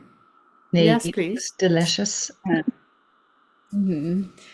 Yeah, I noticed that like my natural compensation was for my sacrum to want to go to the right. And so that was like a comfortable place to be. And then when we switched to the left, it was interesting because I like did the rotation a few times and then there was almost like a doing the rotation and then it was like wanted to like take me deeper into that side. And so then I just like held that space and just let it sit there for a little while rather than like rotating back and forth. I just like let it go deeper and then it naturally like wanted to come back out. And so it's cool to watch it take me even further. Yeah. And gosh, the ability to move with your body's instinct like that is something that I think probably some movement practitioners take for granted, and we want to be able to inspire our students to do that. But it is so difficult for so many people. Really the nursing that we have to offer, the gentle step-by-step permissions and the safety that is offered by something like somatics, where it's so repetitive. Some of them are complex, most of them are pretty simple. And in that repetitiveness lies a sense of safety for people. And when they start to feel safe, then we can start to ask or suggest them to ask their body to take them where it wants to go.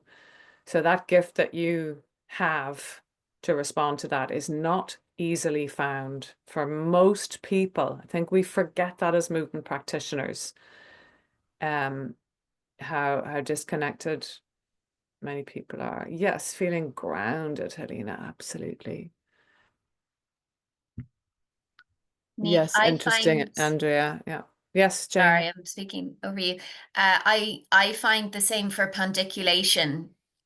Obviously, it's a word most people don't know, but even when I describe it, I can see that max one person in the class is maybe actually doing it, and most people are not. Yeah, because it's the animal, it's the connecting with the animal within you aspect, I feel, is something that's so unfamiliar that people often don't know what they're even supposed to do. And that's when I teach improvisational movement, I always back it up with, and if you are feeling awkward in this, just try coming back to arch and flatten. Or if you're finding this really, if you're feeling a bit self-conscious, maybe think, how could I stretch my side? How could I stretch? And I would demonstrate on my mat what I'm suggesting. And I say to them, you're welcome to look at me for ideas, or you're welcome to not. I ask them not to look at each other. So many things thanks, Colette, see you soon.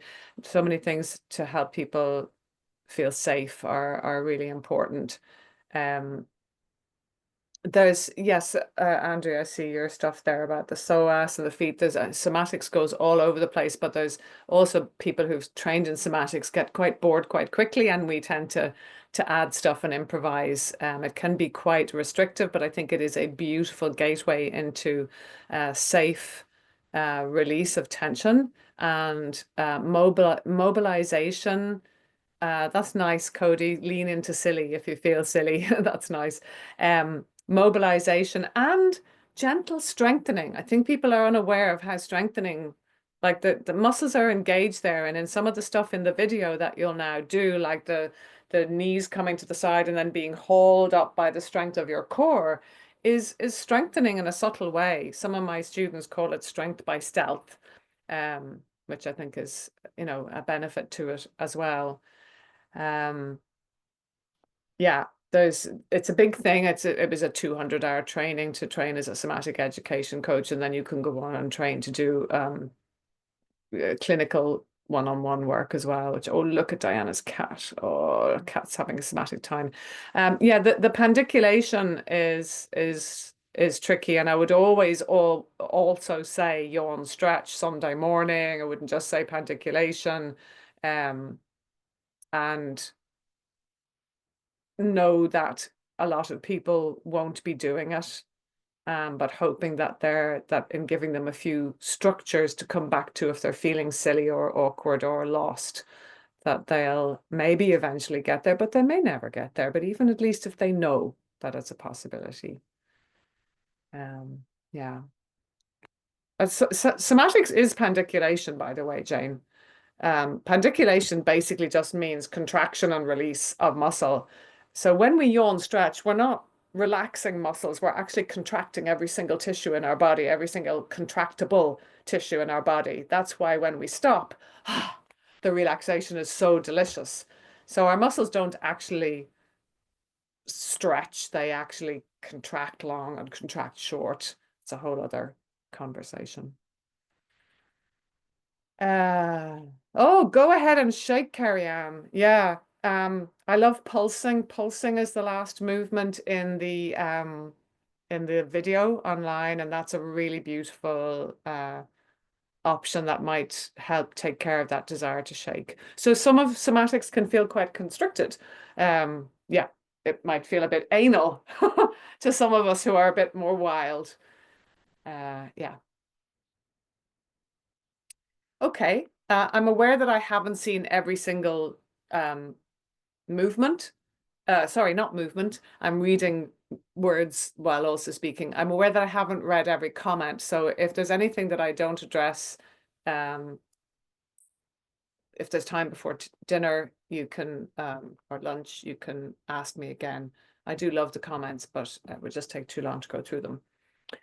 So coming up to our tea time, I'm going to begin the conversation about pain, which Diana is going to take up in a much bigger way.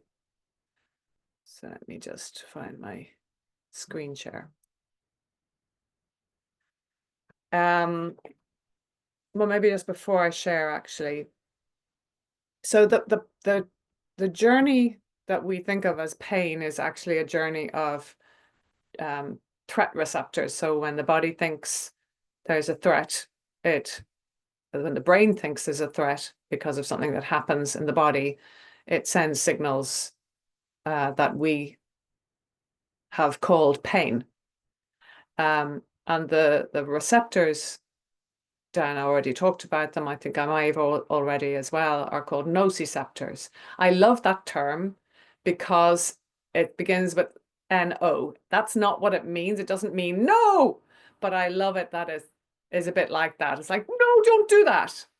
So my favorite example is if you bash your elbow against a wall, your brain will know that that's not a good idea to do again. So it will send you a signal to say, no, don't do that again.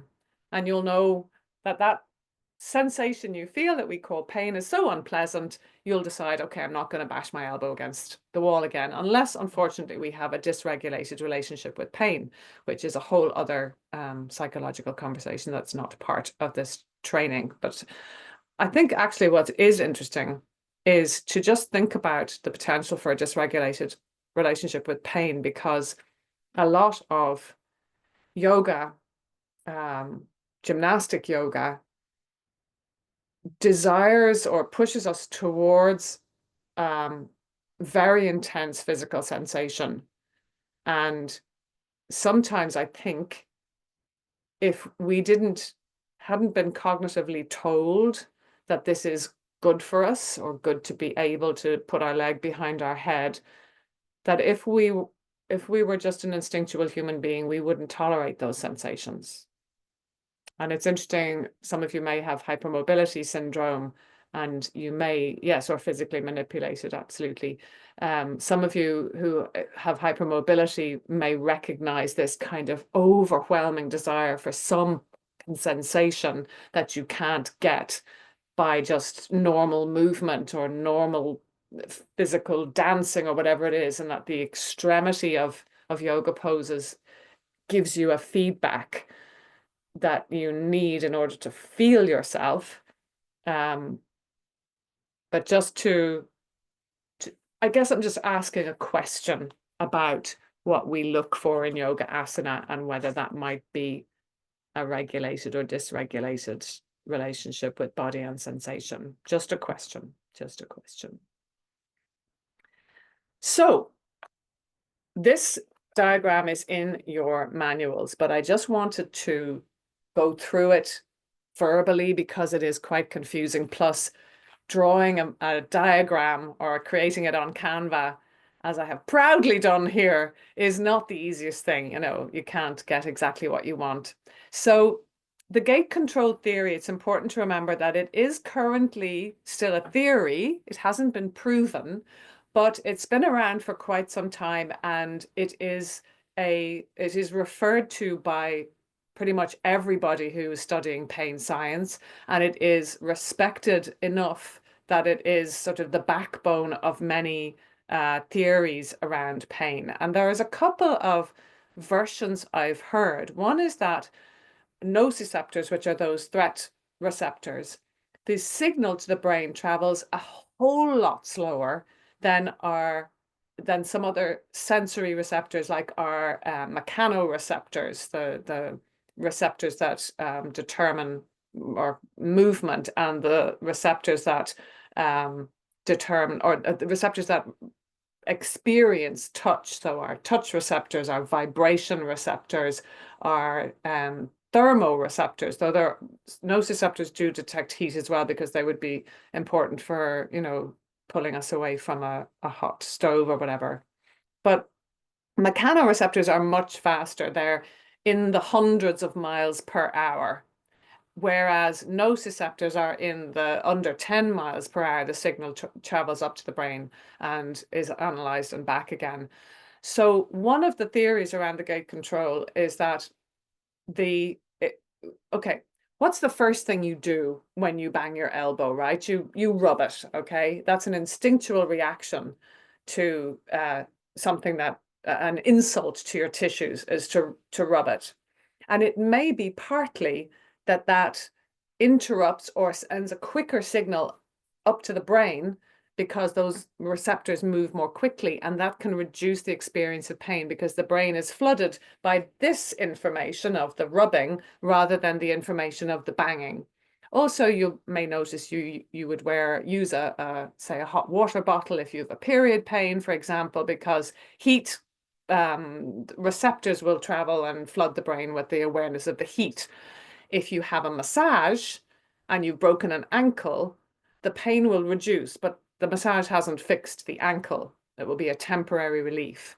So it may be to do with the speed, but a more detailed or more nuanced theory is that in this little place here, this gap between, do you remember we said we had first order nerves, and then we have second order nerves, and then we have third order nerves. So that the first order nerve is the one going to the spinal cord from the place that we've hurt.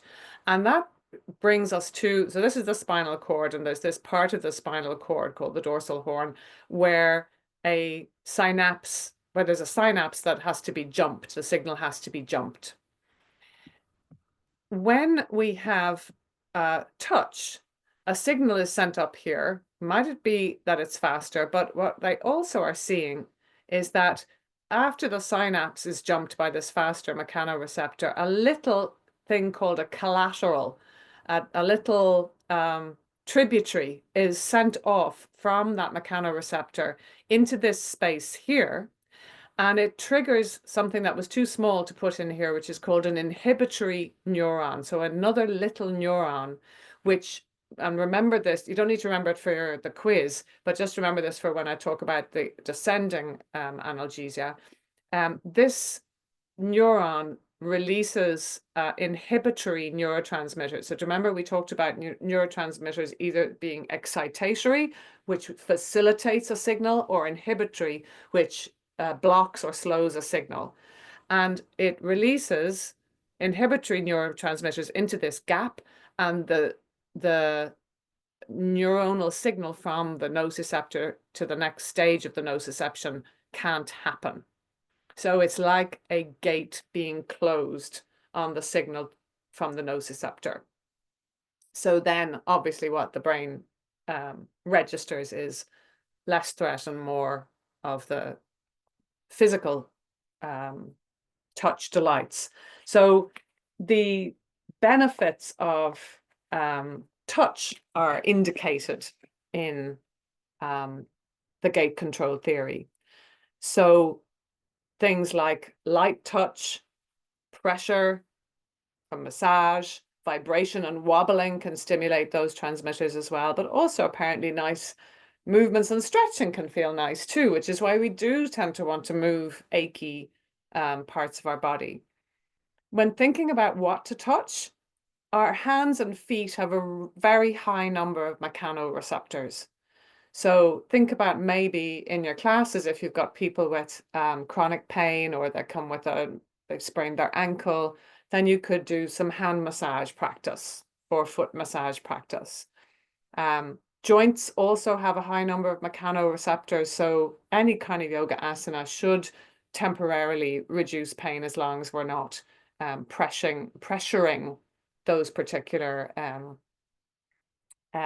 tissues that have been injured, that have suffered the threat.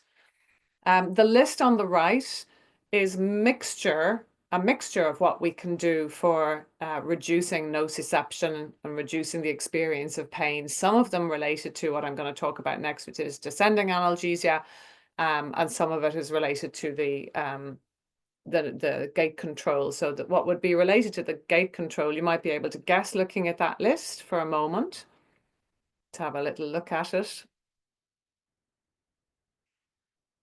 So if you're aware of, the idea of signals in and signals out, and we talked about touch, it would be for the gate controllers, it would be something like TENS. That those TENS machines are basically created because of the gate control theory.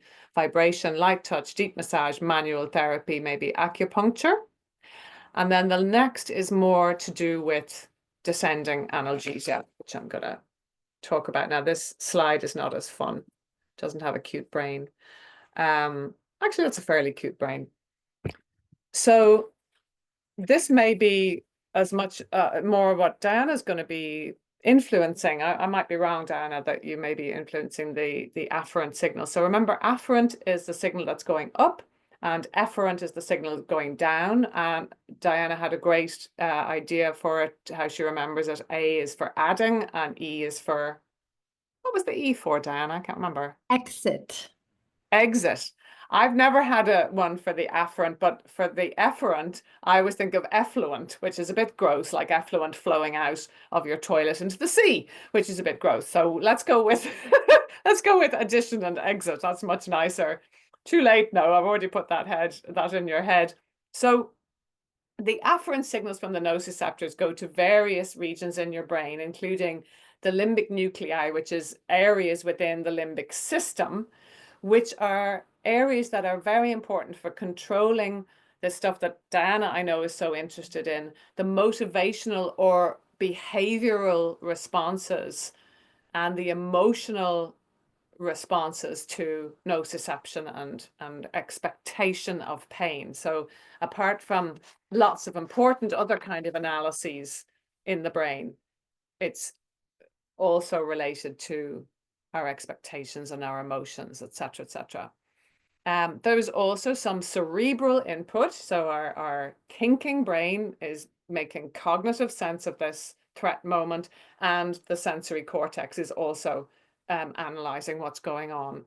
And these will then send signals to other certain brain regions that will decide if analgesia, basically numbing or pain modulating effects, need to be sent to the body from the brain.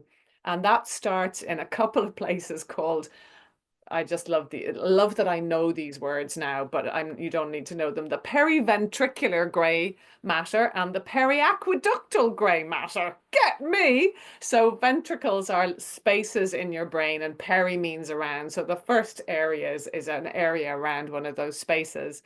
And they are the first path in the production or in the descending analgesic effect. Descending meaning going down, analgesic meaning reducing the intensity of the pain. And that starts in one of Diana's favorite places, which is in the midbrain, which is part of the brain stem, and that starts going a downward signal. And specific parts of the brain stem will stimulate nuclei, so cells which are rich in two really important neurotransmitters, norepinephrine or norepinephrine, it's pronounced, I don't know, everybody pronounces things differently, and serotonin. And the norepinephrine and the serotonin descend down to that same place as the gate control theory. So that's down here. This is the brain stem in the middle. This is the brainstem and the spinal cord, and those neurons are sending strong signals and releasing serotonin and norepinephrine. And there is a theory that they then connect to the inhibitory neuron, which floods that space with inhibitory neurotransmitters of serotonin, and then the inhibitory neuron releases painkillers. So the things that we have in our body, endogenous opioids, are very similar to what is in painkiller medication. So with that healthy signal from the brain down, we get a flood of analgesic or painkillers into that same spot as the where the signal would then be traveling back to the bashed elbow.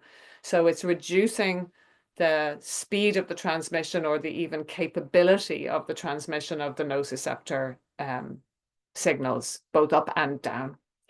So I hope that is, like, in a way, I guess it's important not to, or to be aware that you don't need to know this, but to know that they are relevant for a number of reasons. A, that you know that pain is not just about pain.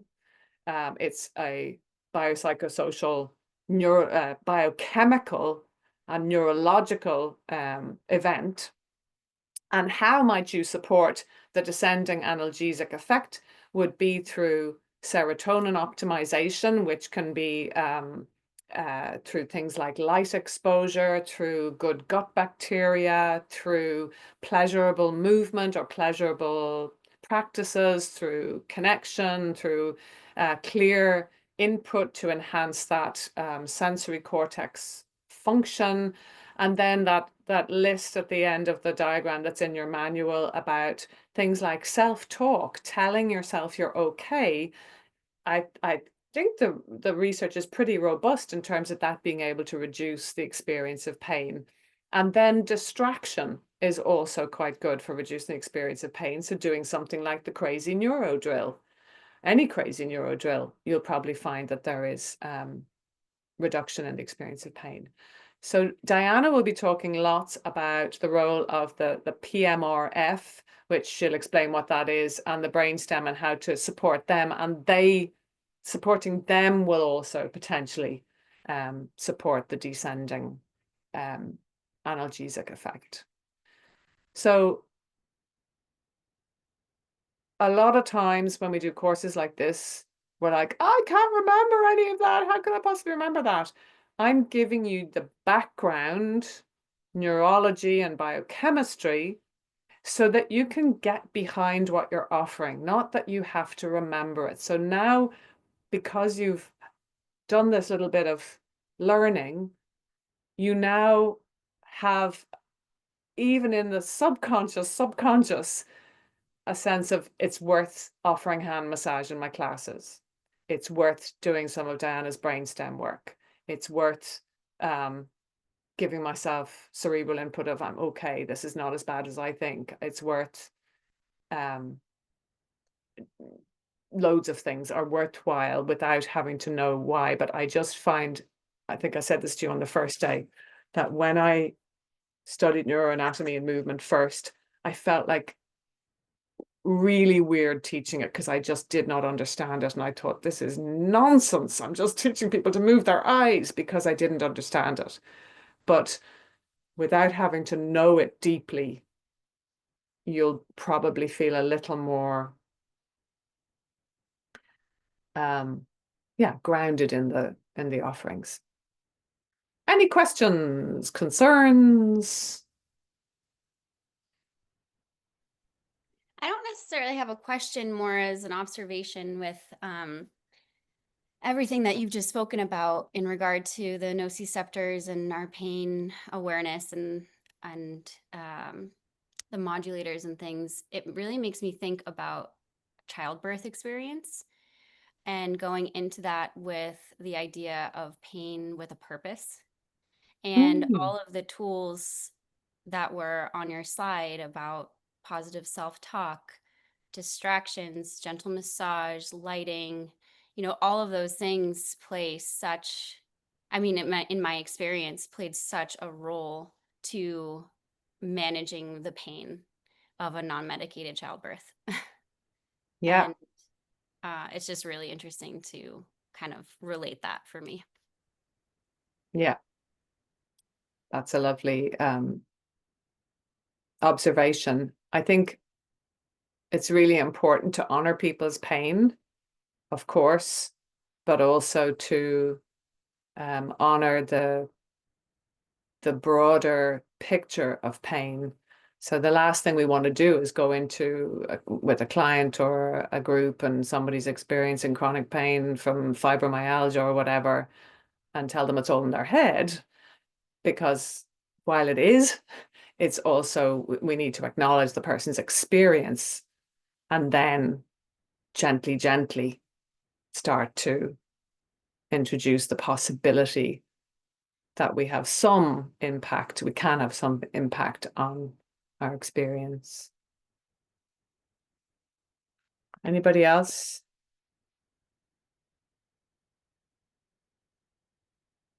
Having a quick look there.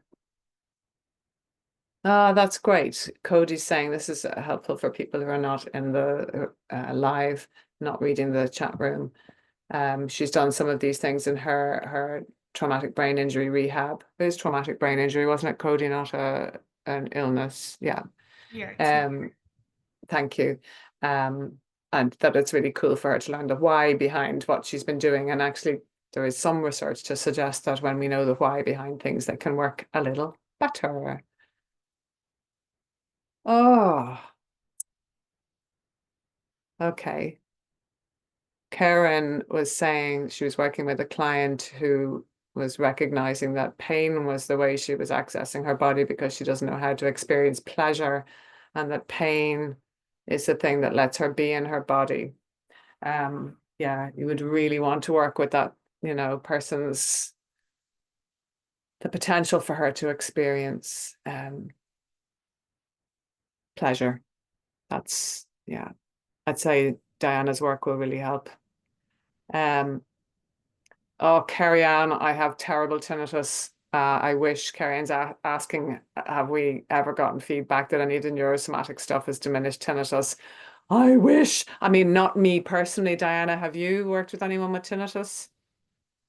So I'll comment on both of those, but for the tinnitus first, I have worked with some people who have tinnitus, and I know it's very, very complex. There can be upwards of 100 different reasons why one might be experiencing that. So it can be really challenging to figure out what best input to do. But the clients I've had who have tinnitus and who have had some relief from the tinnitus has really just been around overall nervous system regulation versus like a specific neuro tool that I've shared with them. So it's been more of like a longer game after a few months or like, oh, my tinnitus is a little bit better or gone for periods of time. So they've noticed some relief, but it's not from like a specific tool.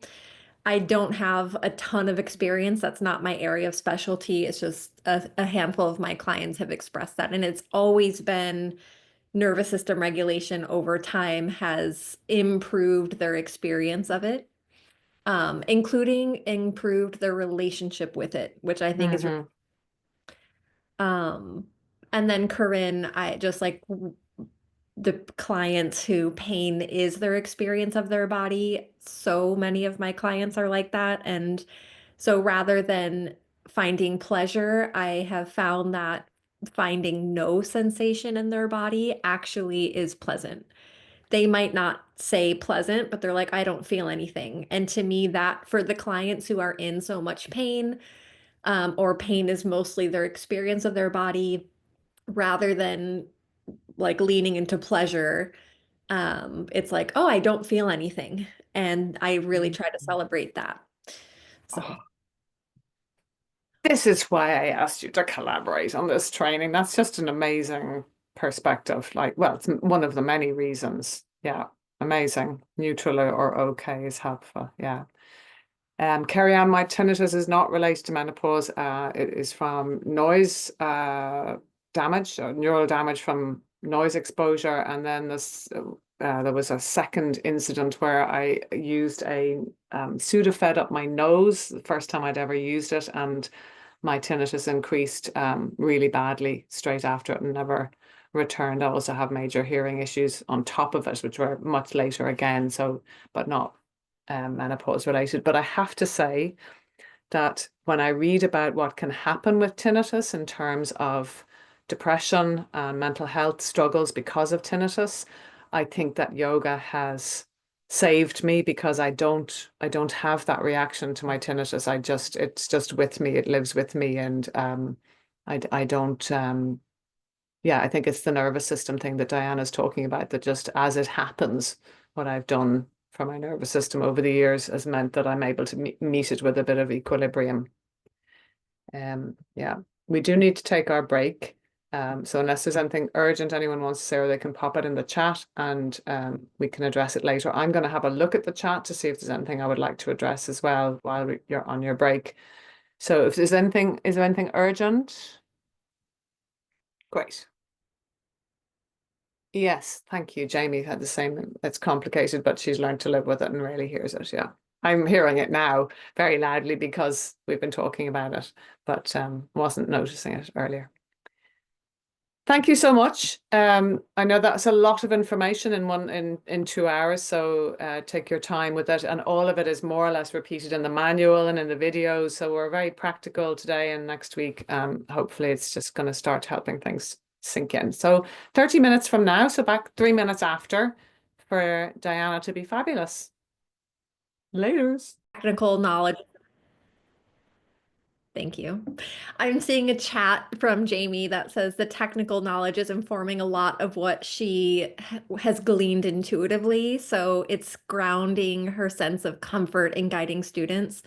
Yes, that is a huge part of this training, is giving you some of the science and the research behind what I think a lot of us as movement professionals already know, and that we have a lot of anecdotal evidence of in our classes, is that yoga helps with so much.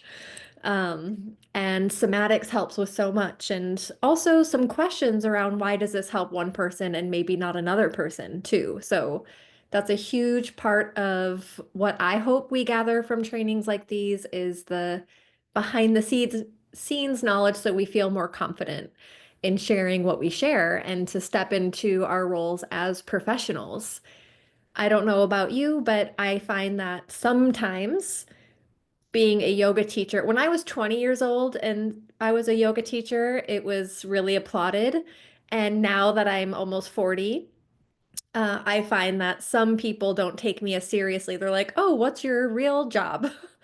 Um, because maybe they don't have as great of an awareness of how beneficial this practice really can be. So whereas when I was 23, they thought it was like an awesome side job en route to what I was going to do. I'm like, no, y'all, this is what I'm doing. All right. So I'm going to just dive in because this is one of my absolute favorite topics. I'm sending a request to share my screen, so you can just accept that. And this topic is on pain science. Of course, it's going to just glean a couple great things about it that have been really helpful for me as a movement professional and as a somatic practitioner. All right. Let me just, how can I make this bigger? Well, I think it's okay. So I'm just going to go here, which is, I'm just going to leave this up. I'm going to talk a while and then I'll talk about this slide.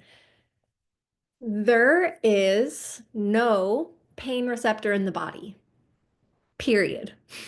There are no pain receptors in the body. So that might seem interesting to you, but if you remember that three-part cycle of the nervous system that we went over last week, there's the inputs, the integration, and the outputs in a continuous loop of your brain, body, and nervous system. So nociception is an input, and it means threat. They're threat receptors. There is no universal nociceptor where if it's stimulated, then 100% of people across the board will experience that as pain. Because pain is way more complex and it's ultimately decided by the brain through a myriad of factors. So even in text, like pretty modern textbooks, you will see, and actually I even saw an image that you shared, Neve, that said pain signals going in. And that is still very common to see even in pretty recent neuroscience and neuroanatomy textbooks and images where it'll say pain goes in and or like pain signals or hurtful signals or painful experiences. But the more modern understanding that is slowly shifting, but definitely in the world of pain science, it's more understood is that, yeah, it's threat receptors going in and the brain is going to decide. Now, of course, it makes sense if you bash your elbow, you can probably assume that is going to hurt. But again, it really just depends. I'm going to share a couple examples because I think it makes a lot of sense to share by story. So these examples come from Dr. Rachel Zoffness, and she wrote the pain management workbook. And she calls these, they're two case studies she does, and she calls them a tale of two nails.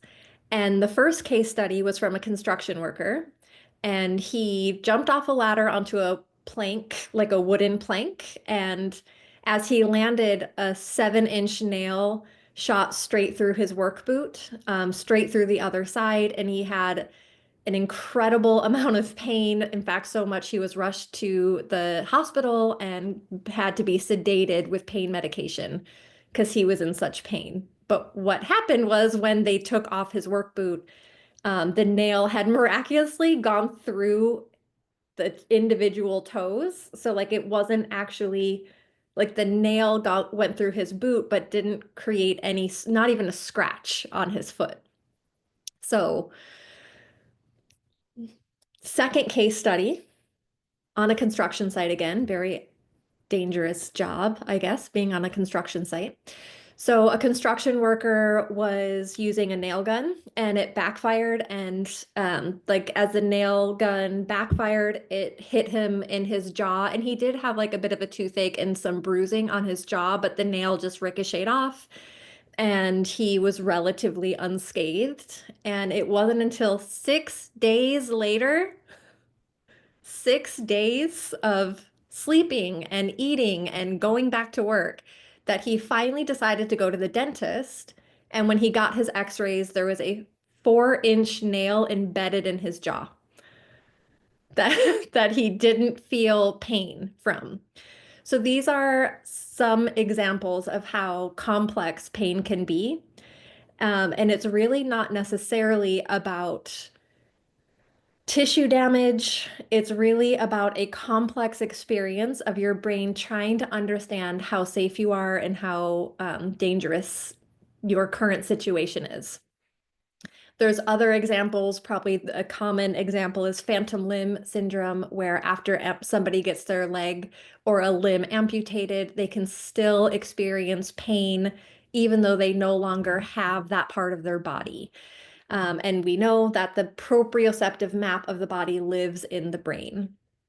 So these are all just examples to showcase how complex pain can be.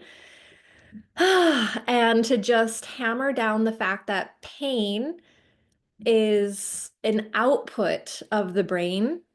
I'm reading the slide now. Pain is ultimately a behavior modification tool that the brain uses us to help keep us safer. It is protective, and it's ultimately quote unquote decided by the brain. Now, it is very real. When people feel pain, they're not crazy. It's not like, oh, it's all in your head. It's a felt experience in the body that we want to pay attention to.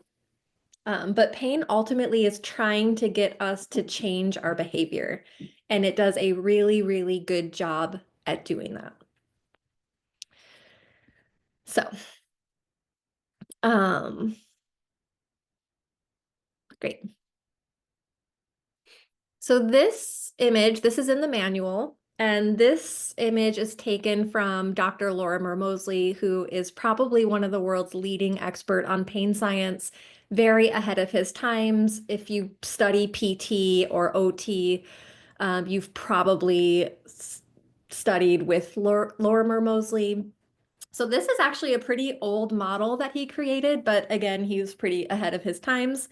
And I learned this from Dr. Cobb in the Z Health curriculum, and I really love it because it gives me a way to understand the types of filters or processing that our brain goes through when we're receiving all that 11 million bits of information, all the sensory input. Nociception is included in that, but there's other input that's coming in at the same time that is this helping our brain understand how dangerous we are, or how much danger or how much threat there is. For example, the guy at the construction site who fell on the plank of wood and he saw the nail come through his shoe. So he had visual input of something wrong. He had other input from facial expressions and the energy of his coworkers around him. So there's lots of things that come in to play that our brain is processing with how safe are we? Or in this model, how dangerous is this really? Right, so this is more in the processing of that three-part model: inputs, processing. So as input comes in, our brain is going to ask, how dangerous is this input really? Because if you remember, the number one job of our nervous system is to keep us alive for the next few moments. So the first line of questioning goes through a whole set of filters. This is probably not an exhaustive list, but of course, a huge filter is the sensory input from the body, right? So, um, I think Neve, you were the one who said earlier in one of the like, oh, if you have your hand on a stove, like if you're talking on the phone in your kitchen and you're not paying attention and your arm is sort of over your stove, you might not be consciously aware that your arm is over the stove, but this heat receptor is coming in, and eventually, ideally, your nervous system is going to kick in a reflex to, it's going to create a little pain, and this reflex is going to come in to keep you safe. So there's sensory input that's coming in that your brain is like, how dangerous is this really? Previous experience. This is a huge filter. And I'll give a couple examples. So Dr. Cobb, who I learned this from, he was a professional boxer. And he, in his training and in his career as a professional boxer, got kicked in the leg like all the time. Like that's just part of his life in boxing is like getting kicked in the leg. So when he gets kicked in the leg, his like he might have that sensory input of like a blunt force going onto his leg, but he's had so much previous experience of this that his brain is like, how dangerous is this really? Not that much. Like I've gone through this many times, I've been fine. So he might feel the sensation, but it might not be as painful. Versus me, if I got kicked in the leg, my brain is like, that's very dangerous. Do not do that. And it might hurt me more.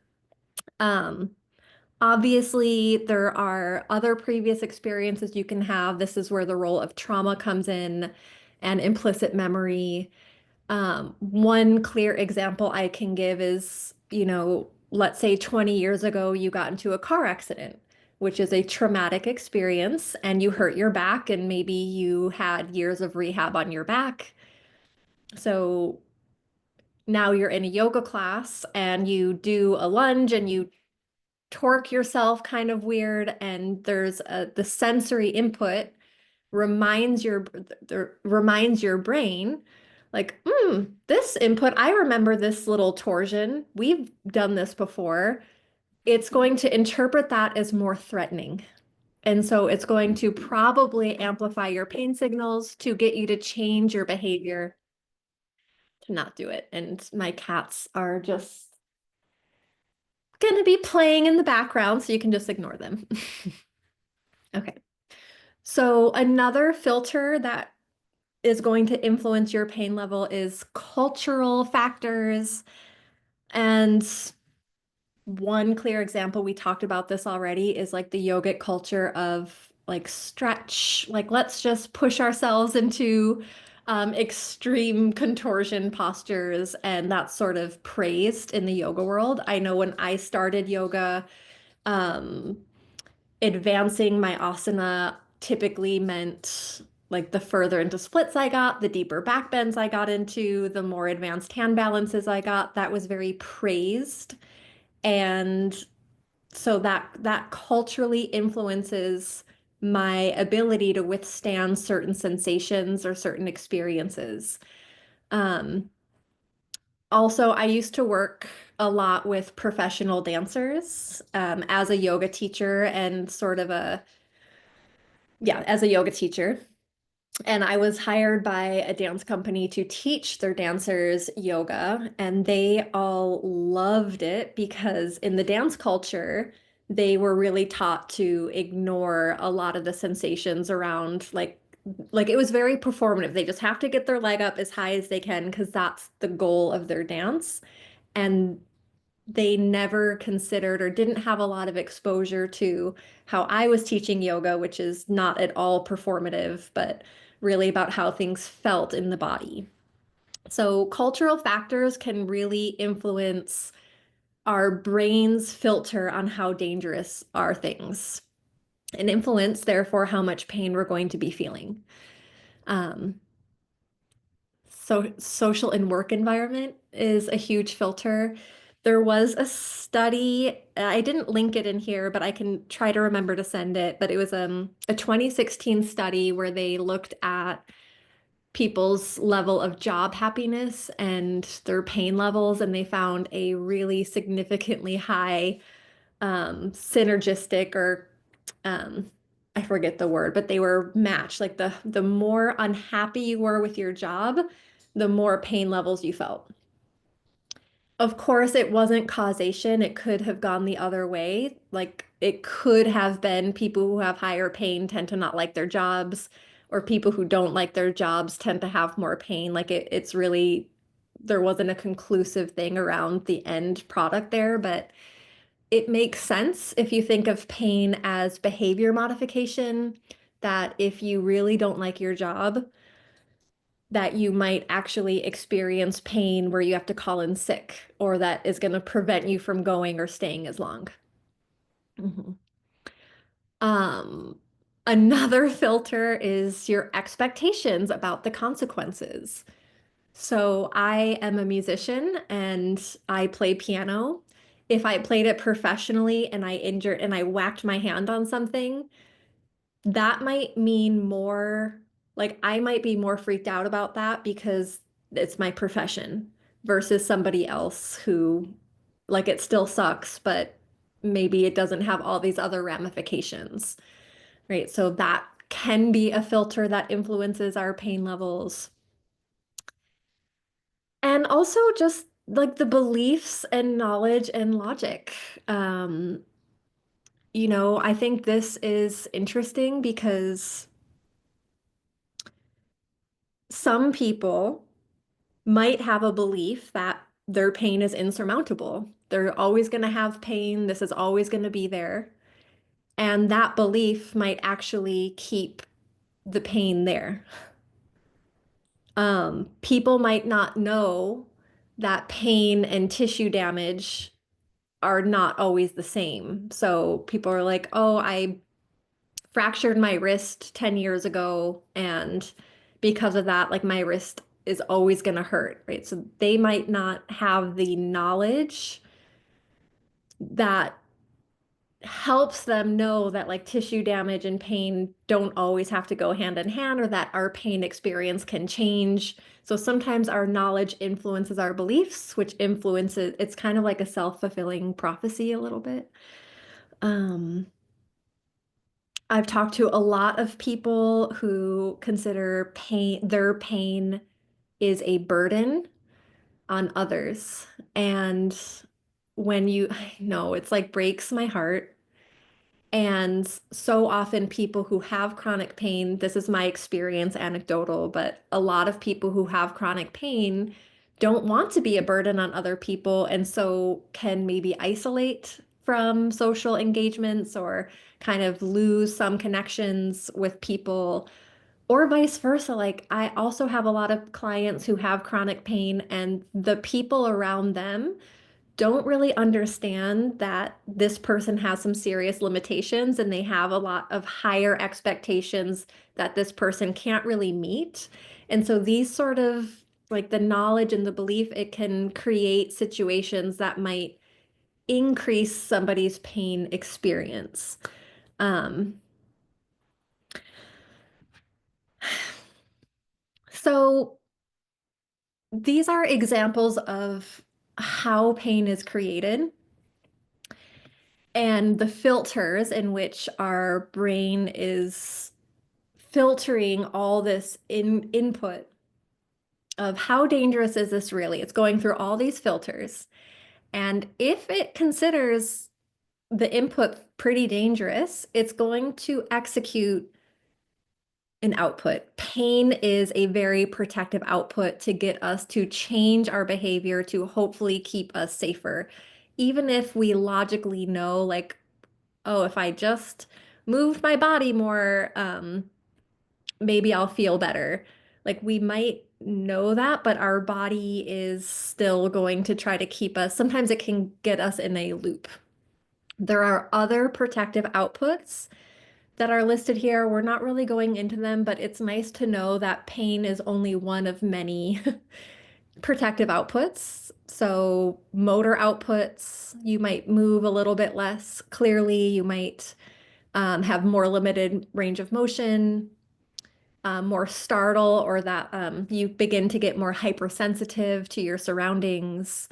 It can decrease your immune function. You can have a heightened sympathetic nervous system, and you can also have, it can influence your endocrine system as well. So pain is, I think, probably the most common protective output, but there are others. So, okay. This is my favorite thing ever because what it's really showing, this is a very common analogy in the pain science world. I learned this first from one of my teachers, Missy Bunch. And what I love about this is that it kind of shows, it's similar to the window of tolerance, but it's more for pain. So it's called the threat bucket.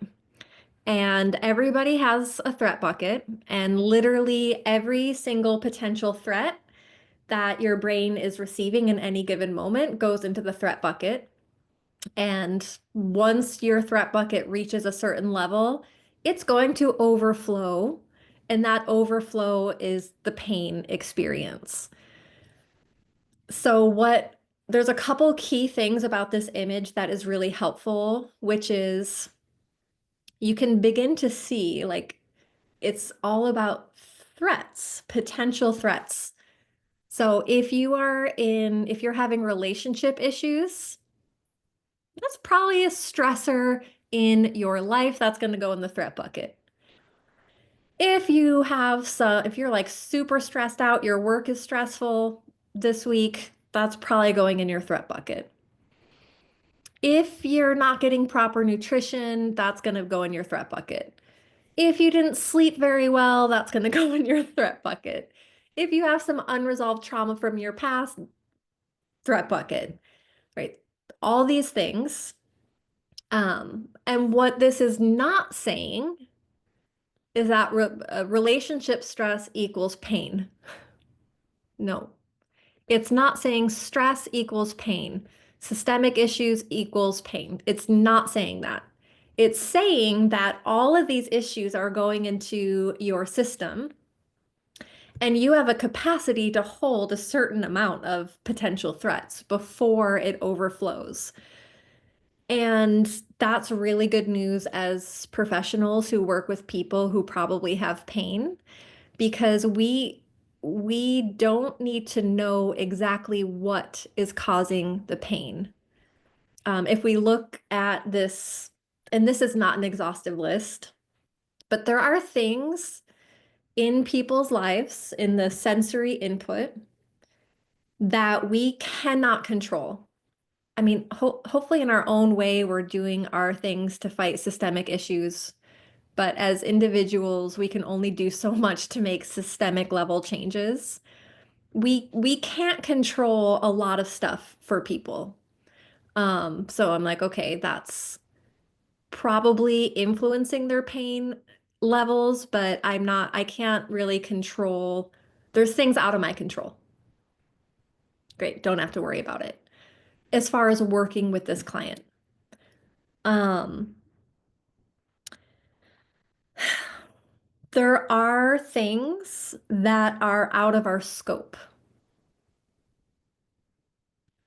It's hard to hear because I love to know how to fix everything, but like I get asked so many questions online specifically because I teach eye exercises and do applied neurology, and you would not believe the amount of DMs I get where people are explaining these like really specific, very challenging issues that they're experiencing. And they're like, I have had 12 surgeries and my left vestibular, I'm making this up, and like my left vestibular system has been completely removed and I'm vomiting 8 times a day. Can you give me an eye exercise? Like, what eye exercise will help? I'm like, that is maybe out of my scope. Like, maybe you should see like a medical professional. Like, I can help, but maybe not with everything that you're listing to me. And I don't have to know how to help every single issue, but I can work within my scope of practice. There are things in people's threat buckets that are going to be out of their awareness. And this is really fascinating. And this is where I want to boost our confidence a little bit, especially after this training, which is most people will know if they're having relationship issues, right? Most people will not know that they can't see clearly in their upper right quadrant. But your brain knows that you cannot see in your upper right quadrant, and that is a threat in the threat bucket. So if I can work on some eye exercises and improve somebody's ability to see in the upper right quadrant, I just took a threat out of the threat bucket. I lowered their overall level of threat, and maybe it's enough to lower it beneath this threshold where they're no longer experiencing pain. I didn't fix the relationship issues. I didn't fix systemic issues. They probably aren't changing how they're eating, but by specifically working with the visual system with a little bit of vestibular support, by improving their brain's capacity to hold cognitive load, by working with some of their movement patterns, these are very tangible ways that we can work with people within our scope of practice to lower the overall level of threat in their system. And that absolutely will influence somebody's pain experience. We do not have to know exactly where their pain is coming from, because often it's from multiple things. Okay, I'm going to share no, I'm going to pause here before I move on to my last bit of this pain science lecture. If I can find the, oh my goodness. Where's my stop share? Here we are. Great. So this is where I would love to go into small groups. And we're going to have, I would love groups of 2. So pairs, so not groups. You'll get into pairs. If it's an odd number, we can do a group of 3 is fine. And what I would love for you all to do is so we'll have 5 minutes total, so about 2.5 minutes per person. You can spend a minute like saying hi, introducing yourselves, where you're from, what your scope of practice is. But I would love for you each to take at least a minute and explain the threat bucket, because it's such an incredible tool to help people. And so the more you can explain it to somebody, and explain it as if they are a client of yours or a student of yours. And if something else drew your fancy, explain that. So if you have a strong urge to like explain something else that we went over, that's fine. But I'm going to encourage you to explain the threat bucket.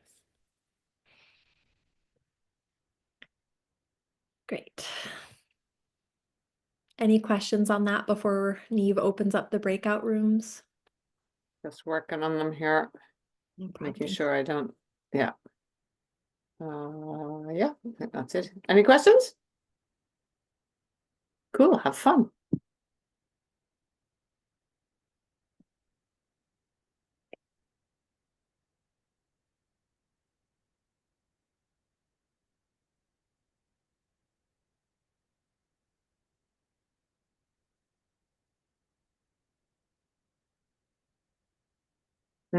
If Suzanne's not there, Shalini's going to be on her own. Are you there, Suzanne?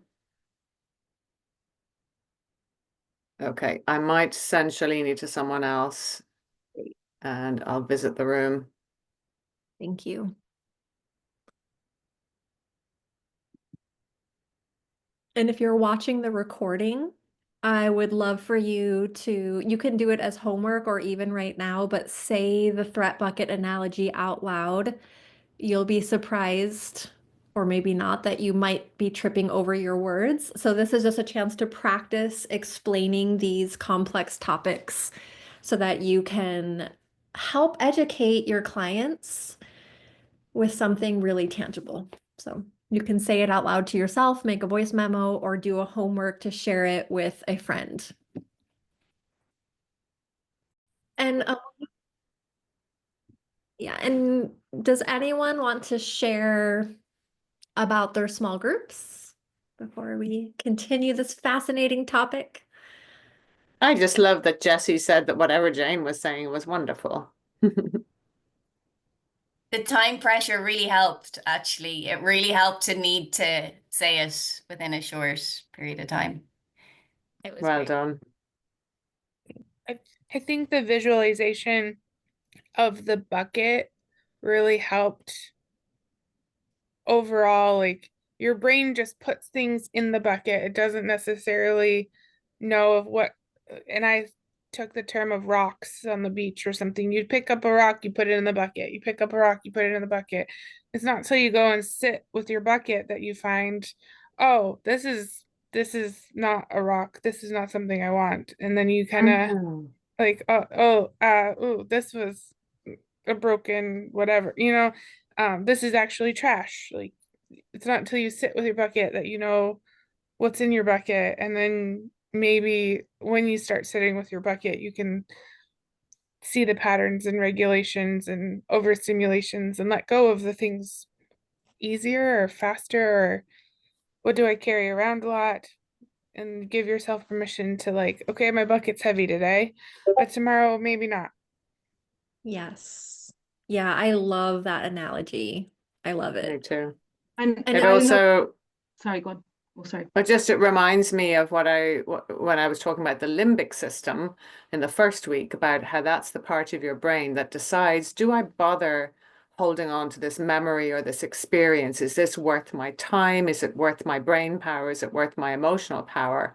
And when we recognize that it's not just that I'm going to be having thoughts about this difficult thing, it's also potentially going to increase my nociception. It's also potentially going to pressurize my cardiovascular system. Then we may, with this knowledge, be able to be more discerning and conscious about what we choose to give our time to, what stones we allow to throw ourselves to keep in our bucket, as you're saying, Cody. Yeah. Kim, yes. I'm finding it interesting how much it relates to mental health tools as well. That, I mean, any of us that have been, doing that type of work over whatever period of time, a lot of the tools now are similar, I find that interesting. Yeah, 100%. And that's why I love blending the modalities where it's like this is a yoga training and a neurology training, but also somatic training, because a lot of the tools actually overlap, and it's the more we can get on the same team and get on the same board, it's like, yeah, we can really start to see some great shifts. I just really appreciated when you said, like, I didn't fix the relationship issue, but I fixed that, this was like the stressor. And I think that's like a beautiful way in my system. I don't know why, but it like gave a bit more breath in the window of tolerance, where it's like, yes, maybe we can't fix a diagnosis, like a cancer diagnosis, but we can build that window of tolerance by removing some of the other sort of more physical and not known stimulation that we're receiving as threats and signals. And I just really appreciated that a lot. So I just wanted to name that. Thanks, Corinne. And I think this sort of lands with what Jane mentioned in the comments, which is wondering around how the base level of safety contributes to the capacity of the bucket. And yes, yes, yes, it's all related. When I was learning the threat bucket analogy, I came in from a somatic trauma resolution lens. So I had a lot of questions around this bucket, even the idea of saying the threat bucket and seeing all the threats in one spot. I'm like, that can be very overwhelming for some people to just see it all. And I work with a lot of syndromal clients. And I would say, like, I don't work with anyone who has cancer currently, but like sometimes there is a threat in the body, like cancer, where, doing eye exercises, like the threat of the cancer is going to be so high. It's taking up so much of that threat bucket that some of these tools that work so well for others isn't going to move the needle or their pain experience, because there's so much other things filling up that threat bucket. And yet it's still going to give them, like, I've seen some syndromal clients where they just stay syndromal, but having something to do that they can do that they know is beneficial, like that alone has given them so much more spaciousness or hope or joy. And to me, that's a positive, even if it doesn't fix or shift their pain levels. Bandwidth on the internet, love it. All right, so I'm gonna keep going. And this next thing I wanted to really talk about and hammer down, going with that construction crew. I'm going to hammer this down because this is really important, especially if you do teach movement. So this is a graph that I got. I did link the article, but it's actually from a meta-analysis. So it's a meta-analysis of over 30 different studies on specifically on lower back issues or like tissue damage. But if you see, this is age-specific prevalence. So 20 years old, 30 years old, 40 years old, 50 years old, 60, 70, 80 years old. So it's age-specific prevalence and the estimates of degenerative spinal imaging. So in this meta-analysis, what was done was they looked through all the different studies and it was all on lower back. And so the different kinds of MRI studies or imaging that showed specific injury to the tissues, including like disc degeneration, disc signal loss, the height of the disc loss, disc bulges, disc protrusions, like all these different, like pretty significant tissue damage to the lumbar spine. Okay. So age-specific prevalence estimates of degenerative spine imaging findings in asymptomatic patients, which means they don't have pain.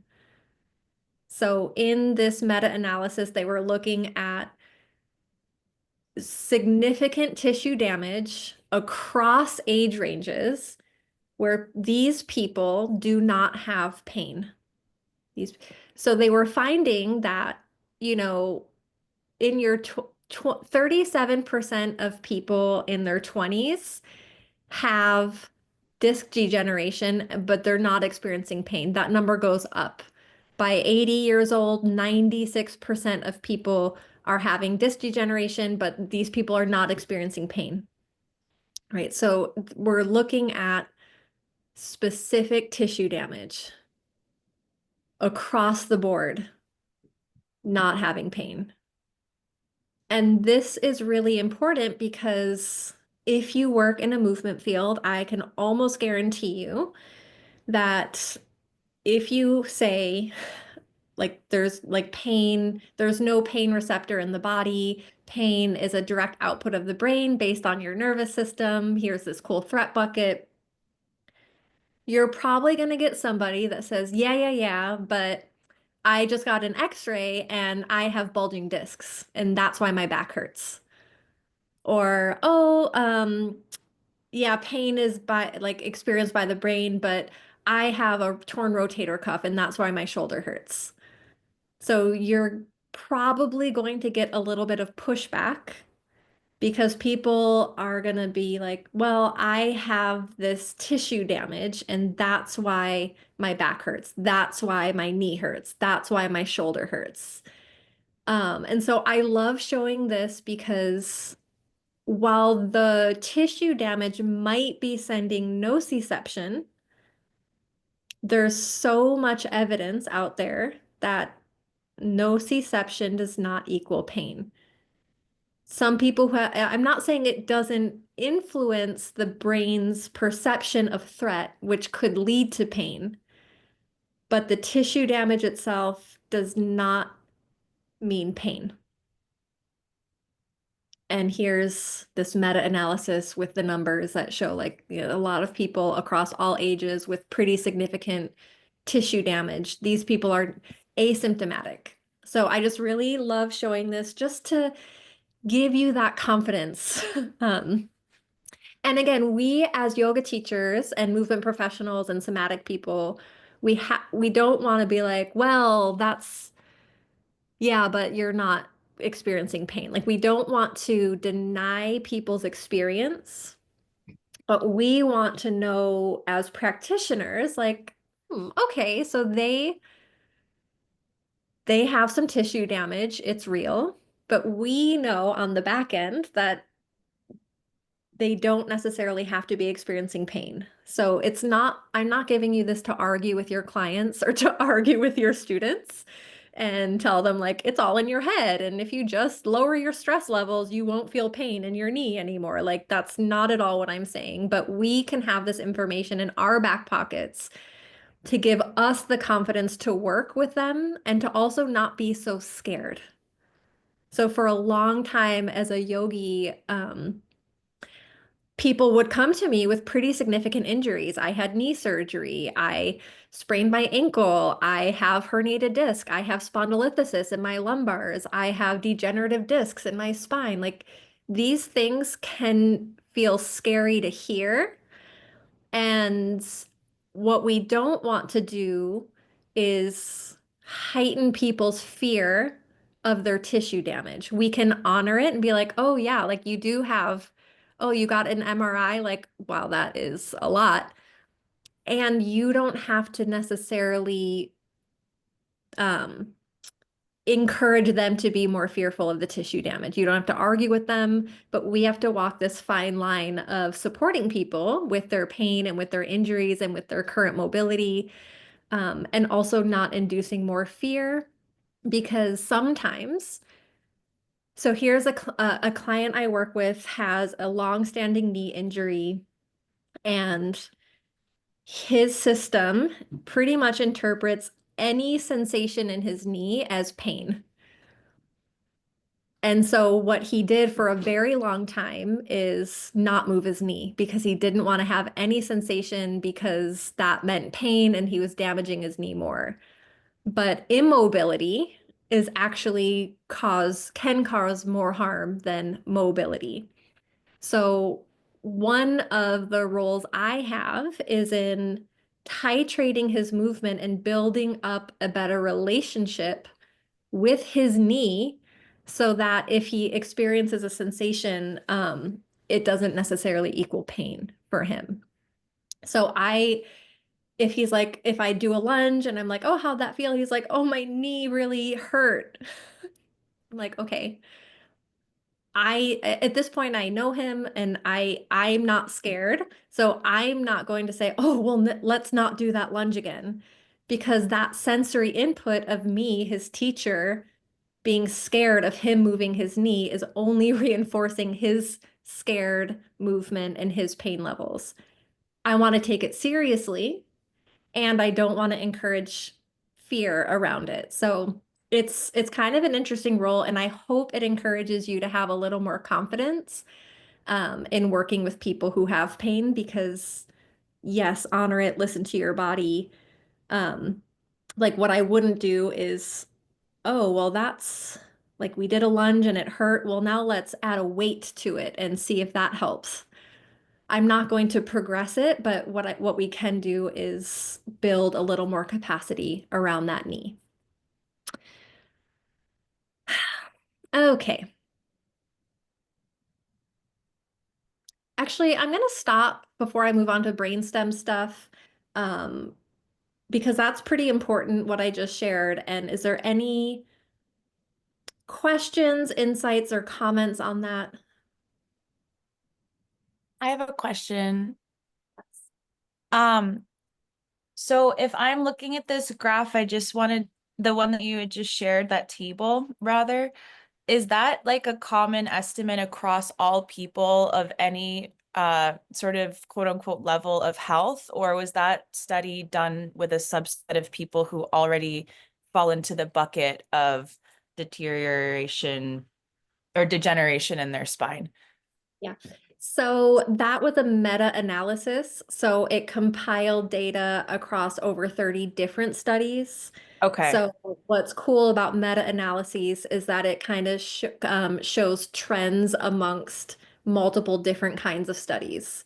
So it's Got it. often taken with more weight than a single study on its own. So if I'm looking at this, I would assume I'm 30, for example. So if I look at the column for 30-year-old, I could guess that I potentially would have an average of the percentages reading down each one of those different image findings. Is that correct? Mm-hmm. Okay. Yeah, I I mean, think it's never like I think total there was over 3,100 different study participants. So across those 30 something studies. So it's still fairly a small number of people. So, I wouldn't say 100% like you have a 30% yeah. chance of having a bulging disc by the time you're 30. Right. Right. Okay. I was just looking at that and I had the immediate thought in my head where I was like, there's no way I have 52% degeneration. Like, how's that possible, you know? So, but I hear what you're saying. Thank you for taking an extra second to explain the context for me. Yeah, It's thank really you. fascinating to your point about how tissue damage does not equal pain. I have a kind of a question, I guess, because I've been working with some pain in my body lately, like my left wrist, for example, and um, sometimes I guess it's a fear or concern, like if somehow things shift so I don't feel the pain anymore, but let's say I don't know if it's dislocated or something. I didn't like have a set fall. I mean, I've had many over the years, but not lately that it seemed like, oh, this caused that. That old threat bucket, I guess. But so I am continuing to move it, but pulling back, making smaller movements, etc. But I've wondered, like, if the pain is lessened, but there's something like really out of whack, would that on some level create an avenue to create more injury? I don't know if it's just a fearful thought, but I'm concerned for myself and also how to perceive it when I'm bringing it out to other people more within my movement practice. Yeah, I mean, I think that's such a great question. And this this goes into a very philosophical question around what is an injury. Because if you don't have pain and can do what you want with your wrist, but you know it's dislocated or you have a torn ligament, is your wrist injured or not? If you can do what you want to do with it. So this is like quite a philosophical question, and the answer is I don't know. But injury is challenging to define, actually. So that might be a cool homework is like, what is an injury? When you say I'm injured, like often when people say I have an injury, what I notice is people mean they can't do something they want to do.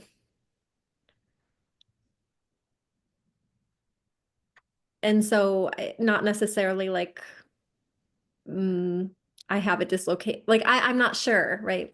Right, right. And I mean, there is definitely a very like hot spot area that if I accidentally even lightly tap it on something just as I'm doing life, it's like, woo, probably not a 10. I always think, well, there could be something more painful, but it's getting up there in the 8 or 9, or certain movements I notice that others I don't. And I've just even in the week or two that this has been going on, I'm changing the way I'm moving. Like if I'm hand washing something palm up, it doesn't bother me, but if I do it palm down, it does. So, or even doing my exercises, I'll put my thumb where I would usually go like this. If I go like this, it doesn't, so but is that long term a good idea to be changing everything? I don't know. For now, it makes sense, so I'm following the flow, but it's kind of a specific question about me and my wrist, but the larger question too, I guess. Yeah, I mean, I think that's such a great inquiry, and I think it can be an inquiry for a while, I don't know if there's a specific answer and it's going to be so unique for everyone and I wonder if there's something about, and this is just a question really rather than a answer, is there something about thinking about Suzanne, for example, thinking about how you normally respond to threats, whether it's the bang of the elbow or period cramps if you still have periods or a toothache or whatever, and if you have a heightened tendency towards nociception. So, back to the threat bucket. we know that systemic issues can create heightened nociception, like even perimenopause can heighten nociception. So to kind of think about where's my threat bucket at, and then to think, Suzanne, what's my usual response to threat in terms of pain signals, or the signal that is manifests as pain, and how, in historically, how much can I trust my pain?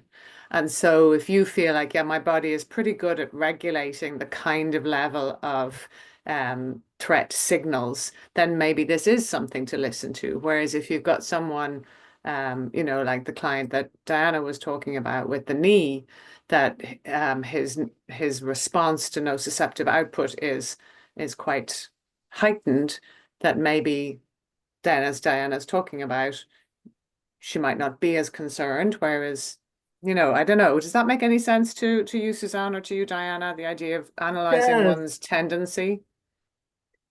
It does. And I'll say for me personally, given my very impactful history as a competitive gymnast and a dancer specializing in leaping and jumping, and many accidents, car, and a few getting thrown off bicycles, I'm blessed. The level of pain I don't really feel in my body much. I've done a lot to encourage that and nurture healing and well-being for sure. There's also been a gift in it, because I always look for, even if something's like annoying and I'm finding it frustrating, a gift is looking at certain things that were unhelpful patterns, like reaching for well, here in the States, of course, we're driving, we have the driver's side's on the left side, and I would reach back for my seatbelt in a way that was not kind to my wrist, but I never noticed it. But now I really noticed it. So now I reach across here, and then we help together. So there are some blessings, I think, of making some changes that would be for the best on an ongoing basis, typically. So, yeah. I also wonder if as movement professionals, we tend to really notice signals very quickly and become maybe more guarded than we need to be. And then, as somebody else said in the chat there, some people don't notice pain at all, and maybe their interoception is less fine-tuned. But I think that, like, for sure, Diana's not saying that we shouldn't trust those signals, but there's a whole ream of ways in which we can support our well-being while we have some kind of threat in our system, whatever may be going on with your wrist. So to me, the conversation is as much about living with something that needs a bit more care and regulating the response to it, rather than saying, well, it doesn't matter. It's I think to trust it, and be aware, tune in, what's this about, rather than pretending it's not there. Yes, thank you for your input. So just in the sake of time, and Jane, I do see that you have a question, so I'm just going to ask you to jot it down, just because we have a lot to get through for the rest of the day. So I'm going to continue here, because this is going to be really helpful, I hope, which is working with the brainstem. And in order to work with the brainstem, I thought I would educate us on a bit more of what some of the major functions. So the brainstem, if you remember, is part of the reptilian brain. It's really the house, or a fulcrum, of our autonomic nervous system, and it's the part of our brain that keeps us running 24 hours a day, even when we're asleep. So it has our highest survival values, as far as keeping us safe, keeping us alive for the next few moments. And the brainstem, there's the midbrain, which is right here, and then the pons, which is this section of the brainstem, and the medulla oblongata.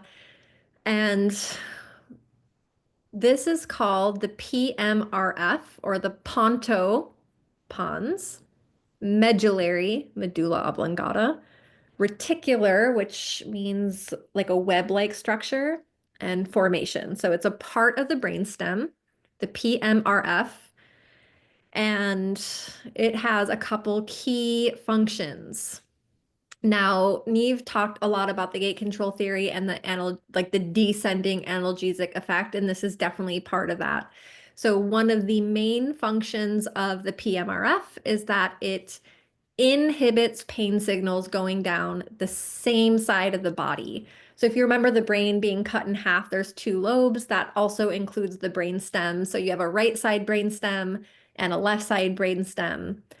The right side of the PMRF will inhibit pain on the right side of the body.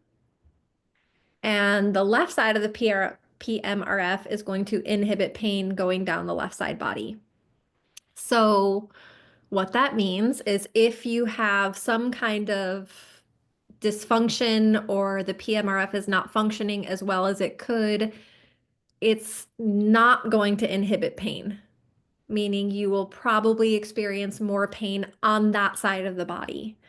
So if I have a student or client and they come to me and they're like, my left wrist hurts and my left elbow hurts and my left knee hurts and my left hip hurts and I pulled my left hamstring and that hurts. And everything's sort of on, like, most 90% of their injuries and pain are on the left side. I'm like,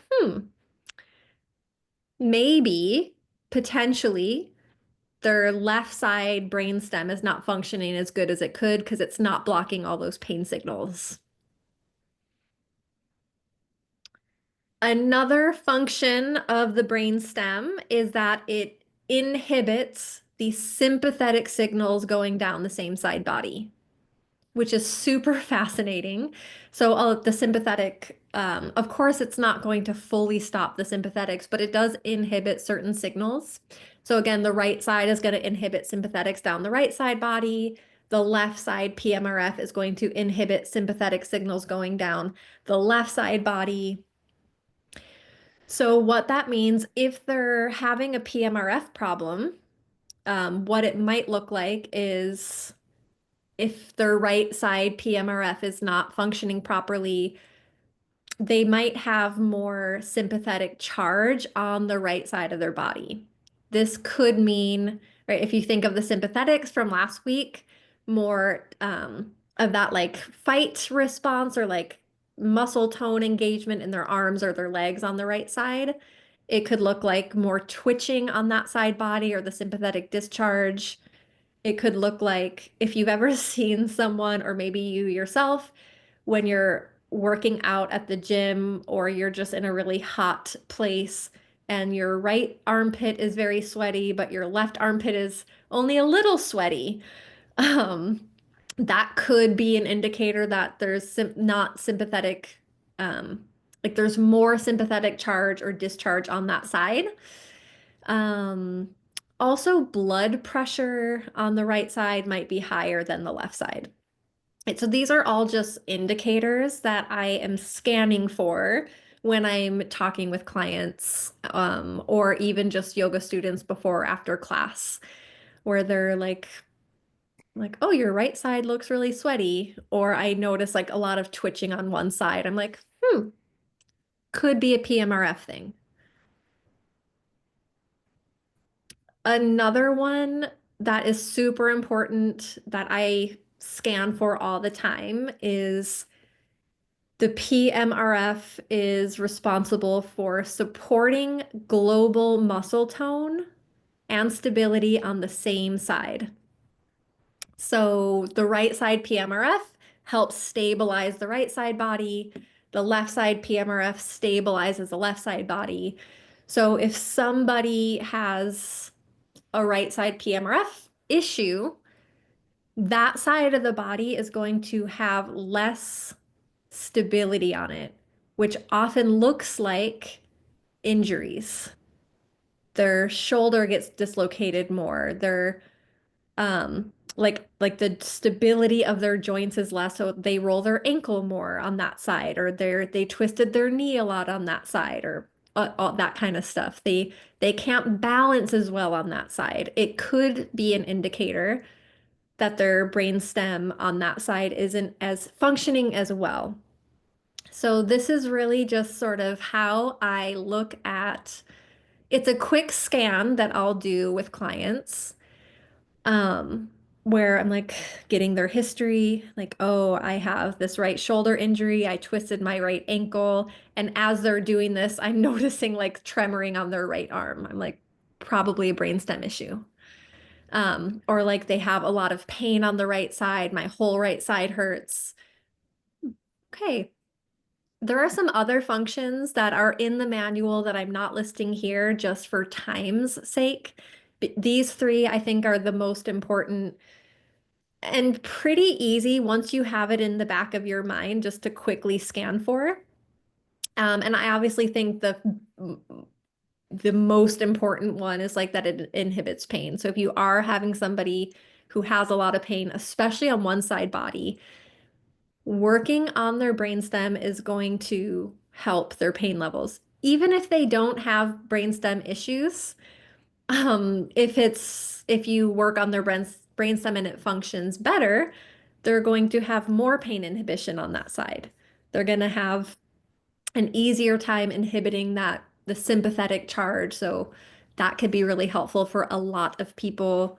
They'll have more stability on that side. So even if you're not having like deficiencies or symptoms of a brainstem issue, working on the brainstem can still help support all that stuff, which is pretty cool. So then the question is, how do we stimulate it? How do we stimulate it? So I'm going to show this image for a moment, then I'm going to stop screen share and we're going to feel it, and then we'll look at the image again. One way to work with the brainstem is through movement. It stimulates more than the brainstem, but essentially voluntary movement, which starts in the frontal lobe. Actually, I'm just going to stop screen share now because I want to see all your faces. And let's do this with me. So let's say we're gonna do we're gonna do the right hand flapping, right? We're gonna flap our right hand, right? So we're just gonna do this, right? That's a voluntary movement. We're trying to do it. Okay, so now I want you to put your left hand on your left forehead. This is your frontal lobe. Your frontal lobe is controlling the voluntary movement of your right hand flapping. So your left brain decides, I'm going to flap my hand. Now put your right hand on your left, like back skull. Okay. This is kind of where your cerebellum lives.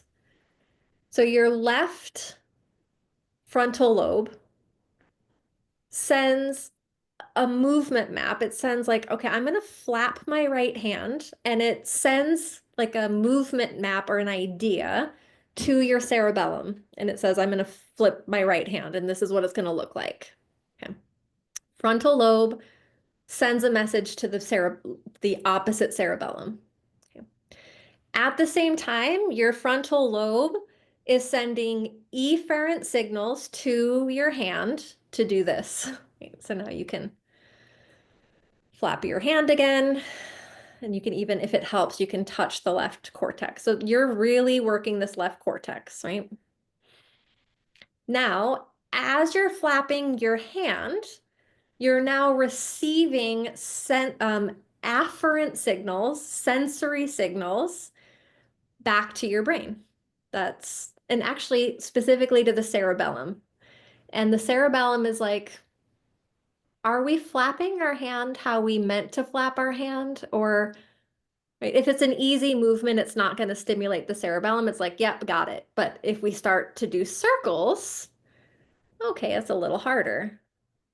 Right, so we're sending sensory information back up to both the cerebellum and the frontal or parietal lobe, technically. Right?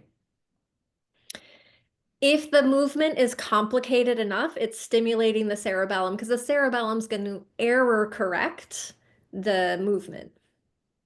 Right, so voluntary movement comes from the opposite frontal lobe, same side cerebellum. Right? Now, At the same time this is happening, that left frontal lobe is also sending a signal down the left side to stabilize the left side of your body. Because if you picked up your arm and you didn't stabilize the opposite side, you would just kind of tip over. So as you're moving this right hand, your left frontal lobe is stimulating the left side brainstem to stabilize the left side of your body to be able to do this movement. That is the wiring. It's a neurological wiring that we all have. So I'm going to share my screen again. So now this image might make a little more sense. So we're moving, and on this image, I said we're moving the left hand, but the same is true for opposite, right? So we're moving in this image, it's our left hand. That comes from the right frontal cortex.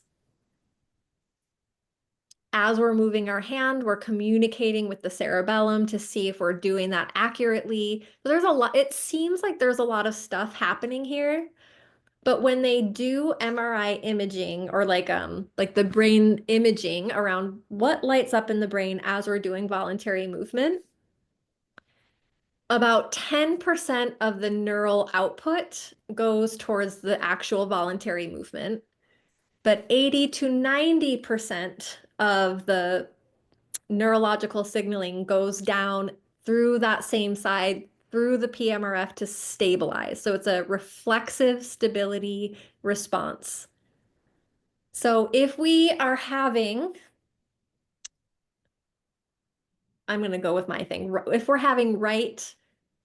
we're moving our right wrist around, we might think like, oh, I'm stimulating my right wrist. You are, but more so, you're neurologically speaking, you're stimulating the opposite side of your body. So if I have a client who comes in and they're like, my left shoulder's injured, my left wrist is injured, I rolled my left ankle, my whole left side body hurts, I would want, neurologically speaking, to move the right side. One, it doesn't hurt. It's the side that doesn't hurt, so that's kind of a bonus. But actually, neurologically speaking, I'm stimulating that brainstem, which is going to help improve their stability, but also inhibit pain on that side.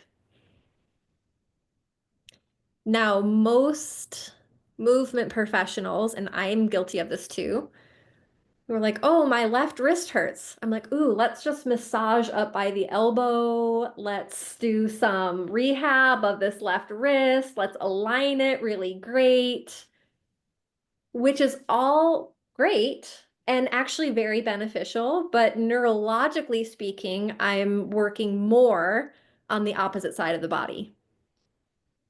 So from a neuro lens, we want to work the opposite side. So now, if you suspect they're having a cerebellum problem, they're like, oh, like I am really uncoordinated on this hand and like I can't do what this hand wants me to do. That's often cerebellum. So then you work cerebellum on the same side. But pain, injury, work the opposite side.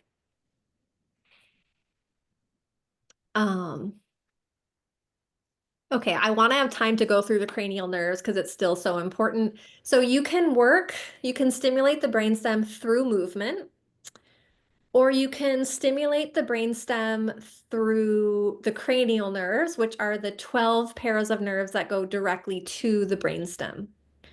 So often nerves are in bilateral pairs. So you have 12 pairs of nerves, 12 on the right side brainstem, 12 on the left side brainstem. In some neuro schools, especially if you get very nerdy about this stuff, some people say there's 13 or 14 pairs of cranial nerves, but it's most commonly accepted that there's 12. So that's what I'm teaching. This is an image of the brain from underneath. So we're looking at the nerve roots going directly into the brainstem. This is going to be a lot. Just buckle up. Um, I tried to break it down. It might take you a while to learn it, but so let's just go through each one just real quick. So cranial nerve 1 is your olfactory nerve, which is your nose, your sense of smell. That is linked to your survival. And it makes sense because if you smell a fire, you know to get out. If you smell rotting food, you know not to eat it. If you smell roses, you know to go there. It's beautiful. So our sense of smell has a high survival value. So working with the sense of smell, um, you can try working with sense of smell. And a side note, an asterisk, this is the only nerve that stays on the same side. So if you were to smell something through your right nostril, you are going to be impacting the right side PMRF. If you smell with your left nostril, you're going to be influencing the same side PMRF. That's the only nerve. Everything else crosses. So that's just like a note. So if somebody's has that right PMRF problem, I have so many injuries on my right side, you could try giving them like to plug their nostril and smell something with their right nostril. And you can do some sensory work with the olfactory nerve that way. That can be very helpful for so many people. The optic cranial nerve 2 is the optic nerve. Technically, it's an optic tract because it goes straight to the brain. Um, and so that's what this image is for. So transmitting visual information. So that's actually what you're seeing, like the light receptors that are going into your eyes. So it's not about movement, it's literally just receiving the light information. So that's where you can explore light therapy or that kind of stuff. Like I'm not too skilled in this, but like there's a lot of really cool research on migraines, like different colored glasses, like green glasses can help prevent migraines or something. That's kind of working with the optic nerve and what light wavelengths are going in. Um, but also just like, it's nice to look around and take in pleasant light stimulus. Okay. Cranial nerve 3, this is an important one. The oculomotor nerve. This nerve moves 4 of the 6 eye muscles. I'll go through that in a second.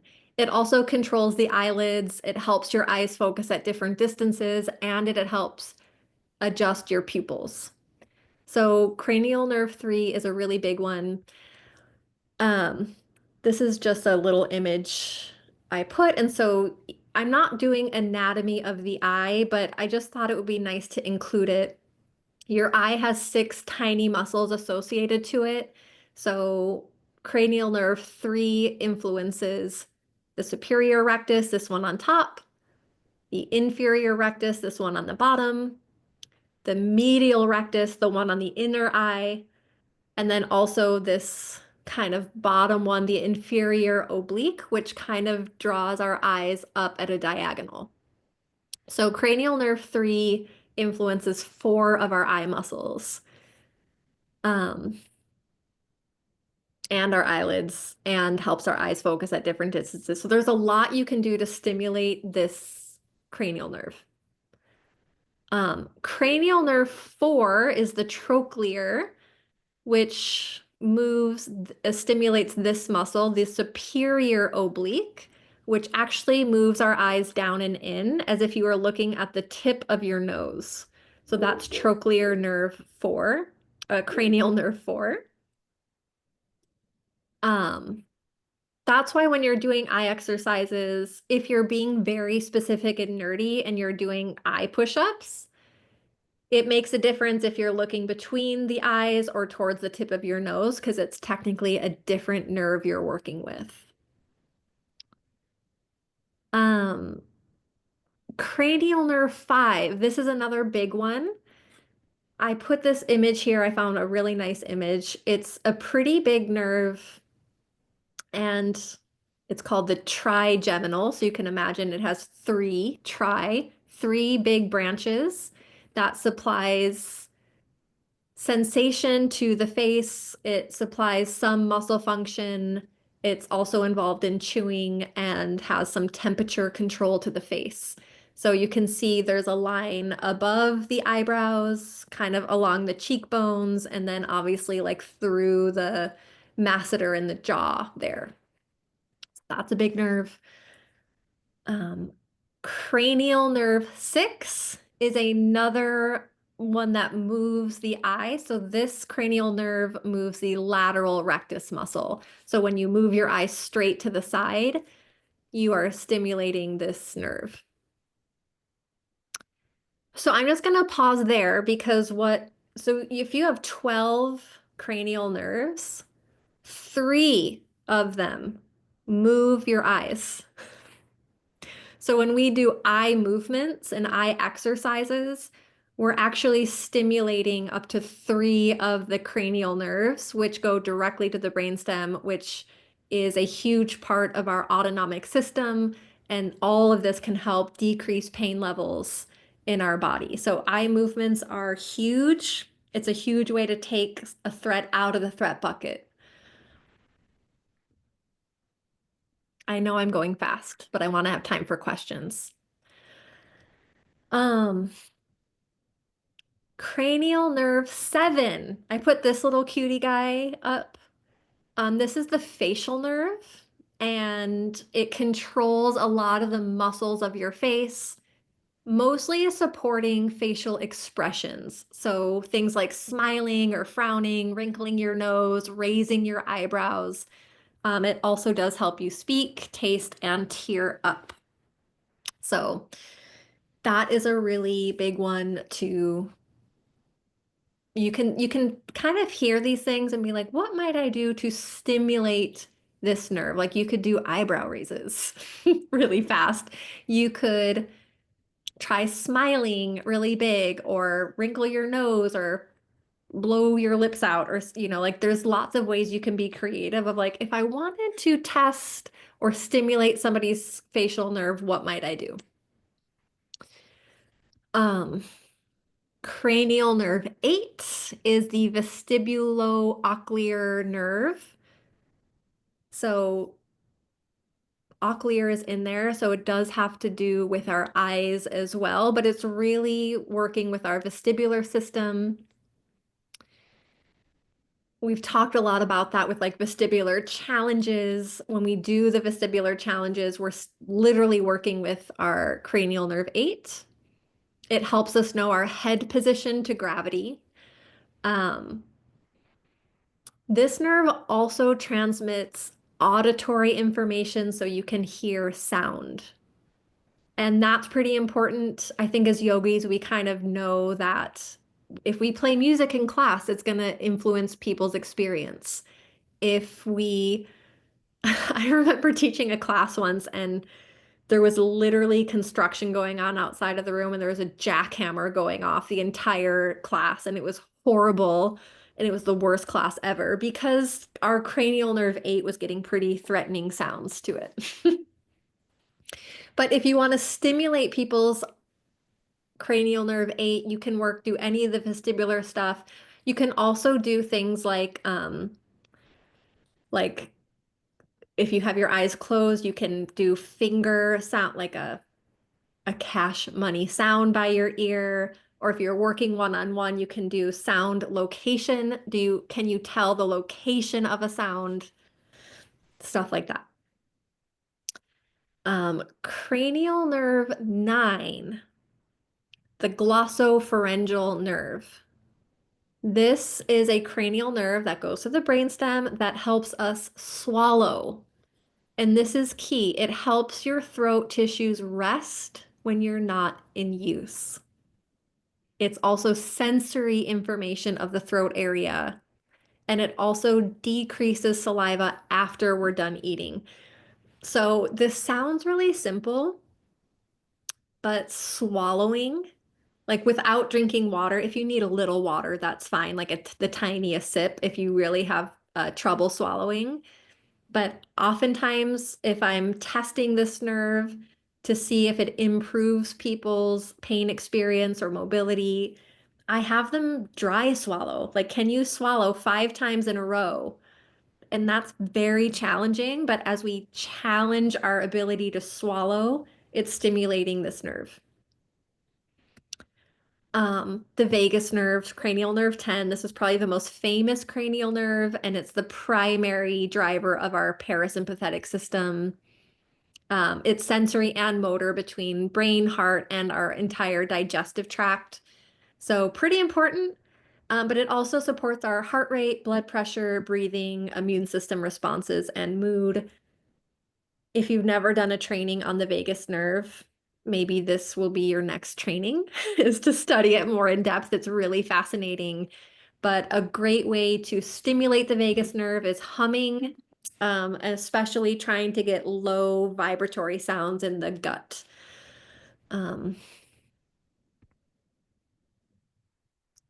Cranial nerve 11, I put this guy, the shrug, because the accessory nerve, cranial nerve 11, innervates our trapezius muscle and the sternocleidomastoid, which is this big one on the neck that helps us turn our head and shrug our shoulders. So any kind of neck work, trapezius work can be very supportive to the brainstem as well. I know this is a lot, but the final one, the cranial nerve 12 is the hypoglossal nerve. So this guy has 2 because it supports our tongue movement and it helps create sounds like clicking, also speaking and swallowing as well. So tongue exercise, tongue movements, similar to eye movements, can be super beneficial for people with all sorts of issues because it's stimulating our brainstem. Okay, so I'm going to stop share. I do have one more slide, but we'll just make it together, which is the cranial nerve face. And then we will open it up to some questions. But I'm gonna do this whiteboard. Can you all see this? Just give me a thumb. Okay, great. So I'm gonna have you get out a piece of paper.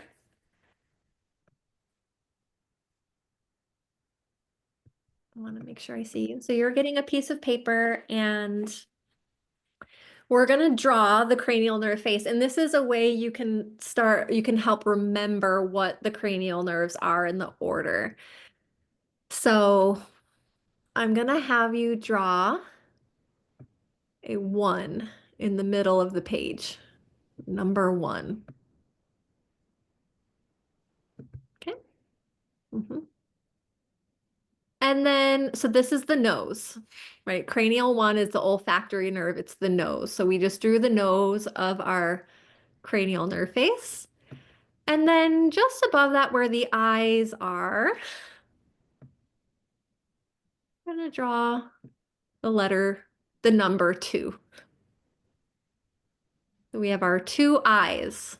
So the second cranial nerve is the optic nerve, right? Now cranial nerve 3, I'm putting on top here. So this is the number 3, and these are the eyebrows. The eyebrows to the eyes.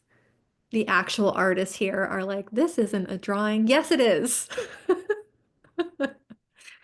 Yeah, so cranial nerve 3 is, if you remember, it's the ocular motor nerve and it moves our eyelids and 4 of the 6 eye muscles.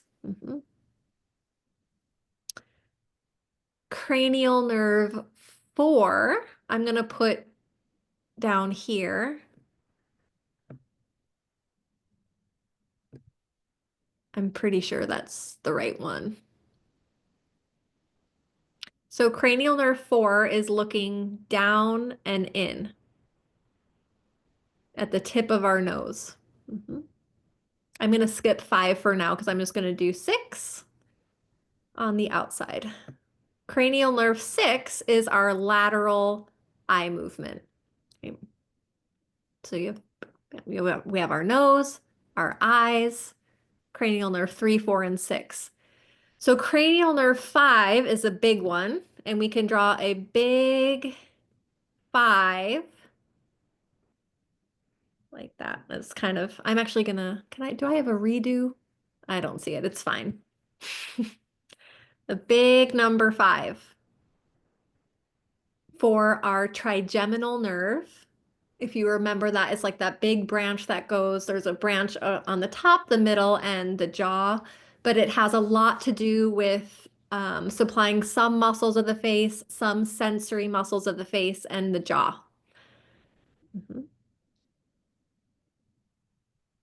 We already did 6. So then cranial nerve 7. So I'm going to draw a 7 on the side here. This is really challenging on this. So we have a 7 and another 7. So this is kind of the outline of the face. Right? That's a backward 7, but so the cranial nerve 7 is our facial nerve. So we drew the outline of the face.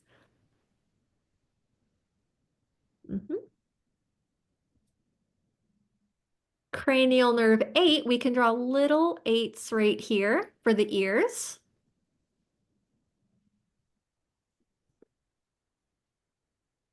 That's the vestibulo-ocular nerve that has to do with our vestibular system and our ability to hear.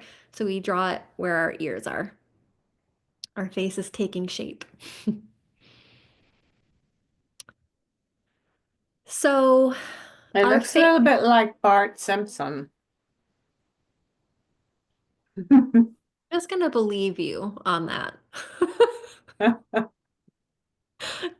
it does kind of look like Bart Simpson.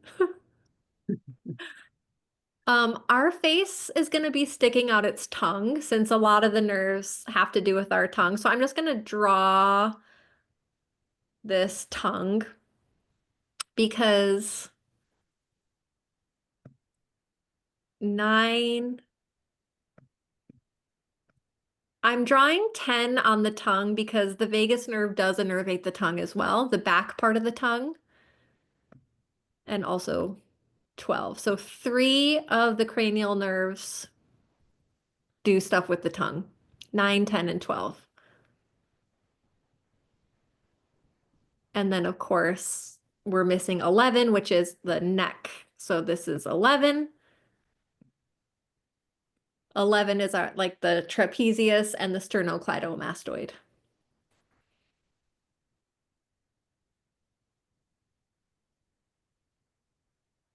Some kind of genius came up with that idea. It was not me. I was taught this in my neurology training, and I'm obsessed. And literally, this is the only way I've been able to remember what the nerves kind of do and are. Like this was the first time where it started to really make sense for me. So on my the last slide that I have in my slideshow literally was just the cranial nerve face, but it was done. It also is in your manual. You just drew it yourselves. So now what I want us to do, I'm going to give us 5 minutes to journal on this. And you can journal right on your cranial nerve face, or you can make a list next to it. Or if you are more of an artist, you can be creative and draw stuff. But take 5 minutes and try to write down like CN1 and try to remember what it does. CN2, try to remember what it does. I want you to start to write down right now while it's semi-fresh what each of the nerves do, even if it's not fully just whatever you can remember about each nerve. Try to not look at the manual, just try to remember whatever you can.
So I know we are still working on our lists. I'm seeing some of you still writing and some of you look done for now.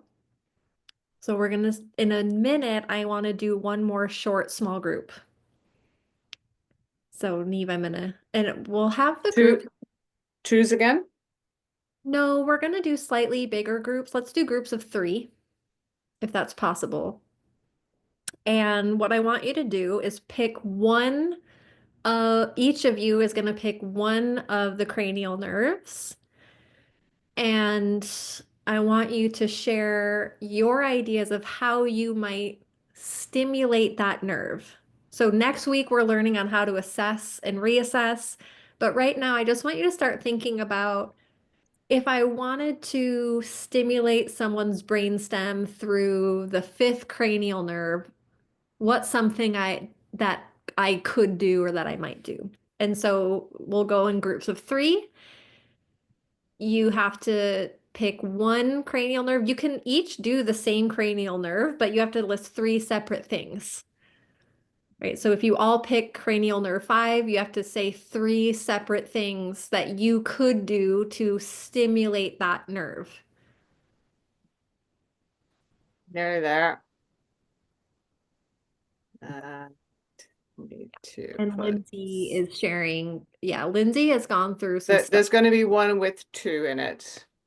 Oh, there might be one. Hang on, let me just do a little exchange here. There might be 2 with 2. Okay, yeah. That's fine.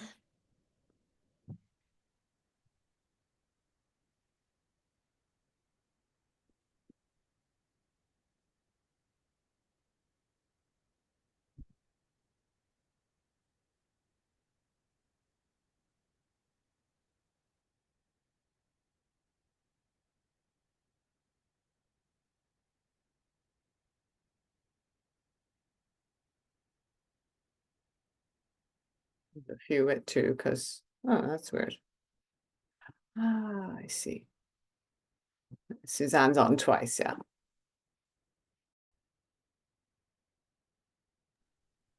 So if you are watching the recording, what I'll have you do, since you're not in small groups, is just go through that list of the cranial nerves that you remember, pick one of them, and try to list 3 ways, since you'd be in a group of 3 and you'd hear 3 if you were in a group. List 3 ways you might stimulate that nerve, or pick 3 nerves, 1 exercise per nerve. How might you stimulate that nerve?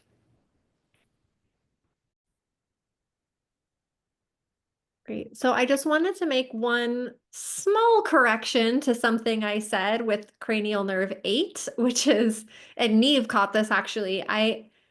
I've called it the vestibulo-cochlear nerve, but it's actually vestibulo-cochlear nerve with a C. And my brain must have interpreted it with that word because there is the vestibulo-cochlear reflex, which I work with a lot. And so I think I just in my brain was like, it's a vestibulo-cochlear nerve, but it's vestibulo-cochlear nerve. So just making that correction. And I did look it up in my giant neuroanatomy book that I have. I was like, are you sure? And yes, it's the vestibulo-cochlear nerve. So it's very confusing. Yeah. So I hope that was helpful. We have time for one question, and then we want to save 5 minutes to go over our practicum. So does anyone have any comment or question or a cool nerve stimulation idea that you came up with?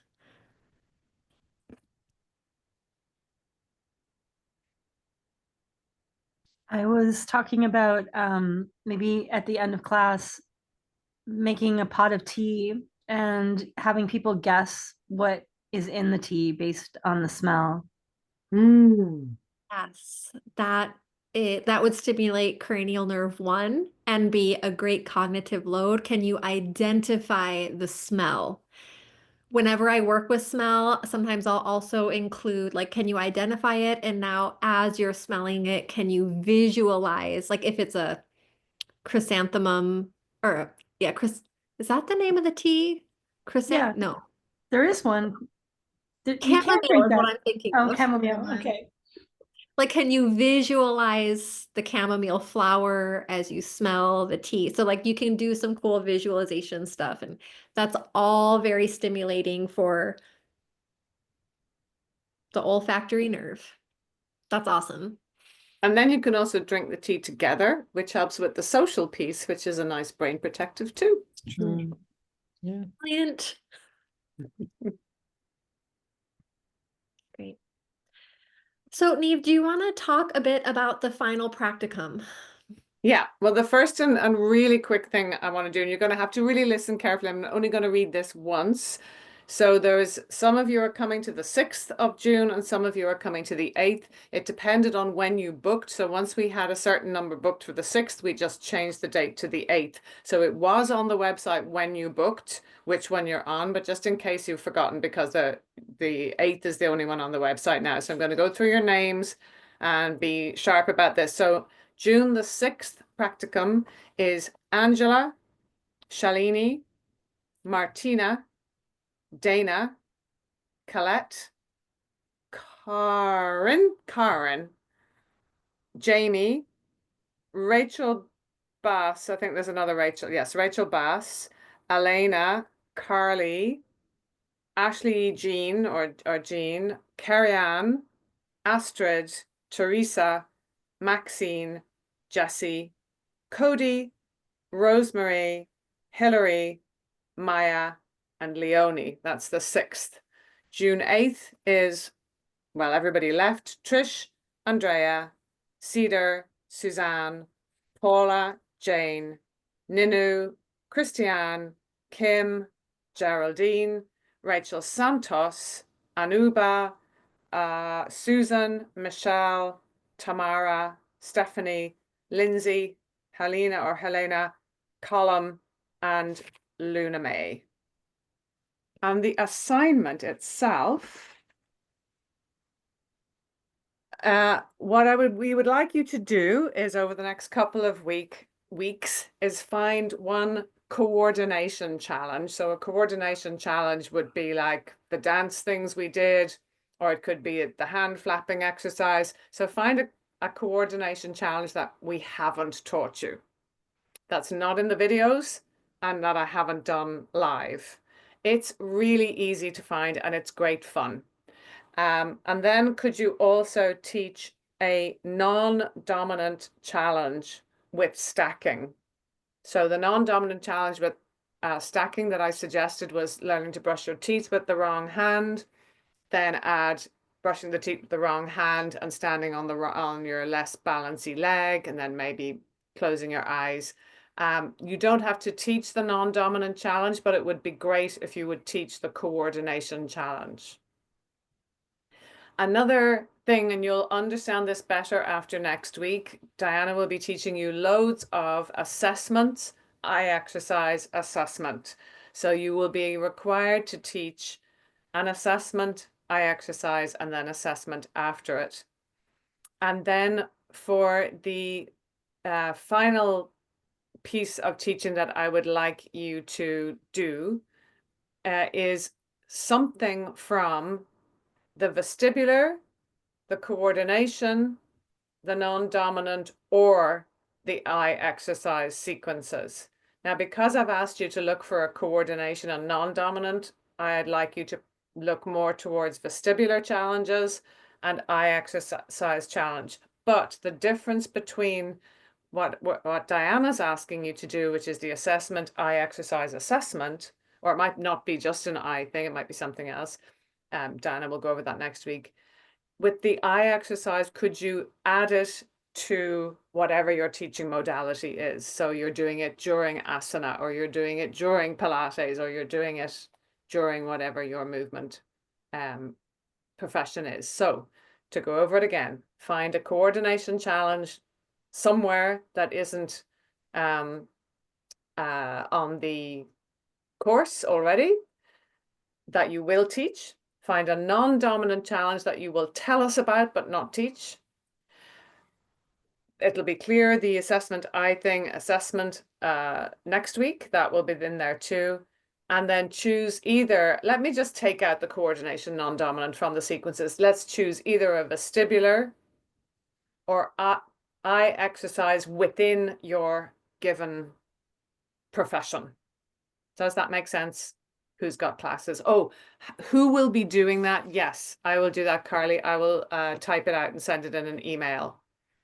Who will be doing it? I will indicate who will be doing.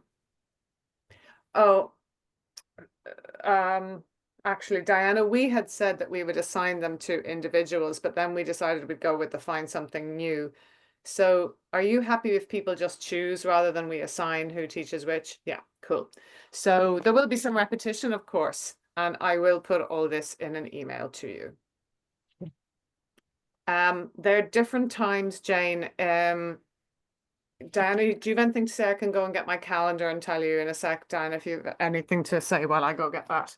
I think so the whole session on both the 6 and the 8 is 2.5 hours. So you'll be in smaller groups. Like the half of you are on the 6th and half of you are on the 8th. So those of you on the 6th and the 8th, you'll be broken up into small groups. You'll each teach for 10 minutes total. And afterwards, we will be there live. We'll be going through the breakout rooms and we will be giving you feedback on the teachings. So you'll each have 10 minutes to teach those 4 things that Neve just said. Yeah. And Lindsay, your question of what's the assessment before and after, that's what I'm going to really be going over next week. So yeah, we haven't learned that yet. Don't worry. we Yeah, have you don't a need whole to other prep that. session to get through. But we just wanted to give you a little more time to orient to the final practicum. Yeah. And then the time of beginning, so the people are on the 6th, it is 5 p.m. Irish time. So that is the same time as this course started. So wherever you are, whatever your start time today was, it will be the same. And then for the people on the 8th, it is 1 hour later because of mine and Diana's availability. So it is 6 p.m. Irish time, which is 7 p.m. Central Europe, and 5 hours back, I think, for you in the East, and 8 hours back for anyone in the west of Canada and America, and then whatever it is in the middle. Any other questions? Would it be possible to swap? I teach at 7 p.m. I finish a class at 5:30 p.m. on Sunday and teach again at 7. If it was possible to swap to Friday, it'd be brilliant. Otherwise, I can cancel my last class. It just depends on who's turning up live because we have to assess everyone. Yeah. And There's if no there's urgency anyone, on it. It's only if if there's someone who could swap, that would be fab. Can I swap from Friday to Sunday? I'm not going to be able to get work off like I had thought I was going to. Why don't I create a Google sheet for both dates and I will pre-list your names on them, and if you, well, we can't really share your emails, but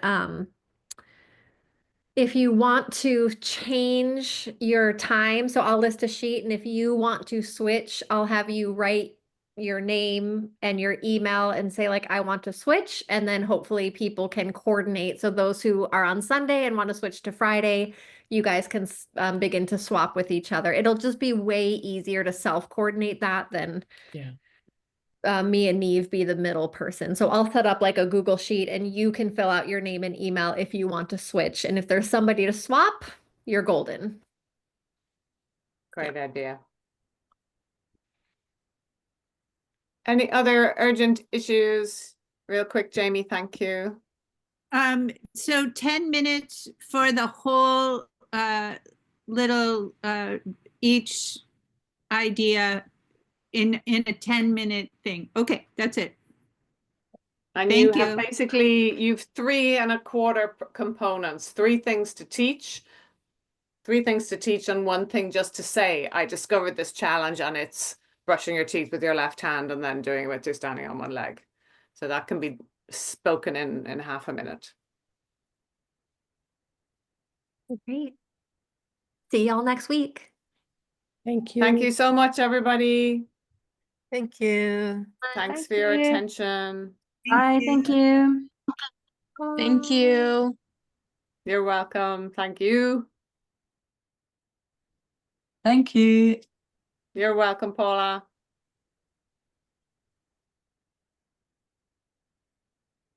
I haven't stopped the recording yet, have I?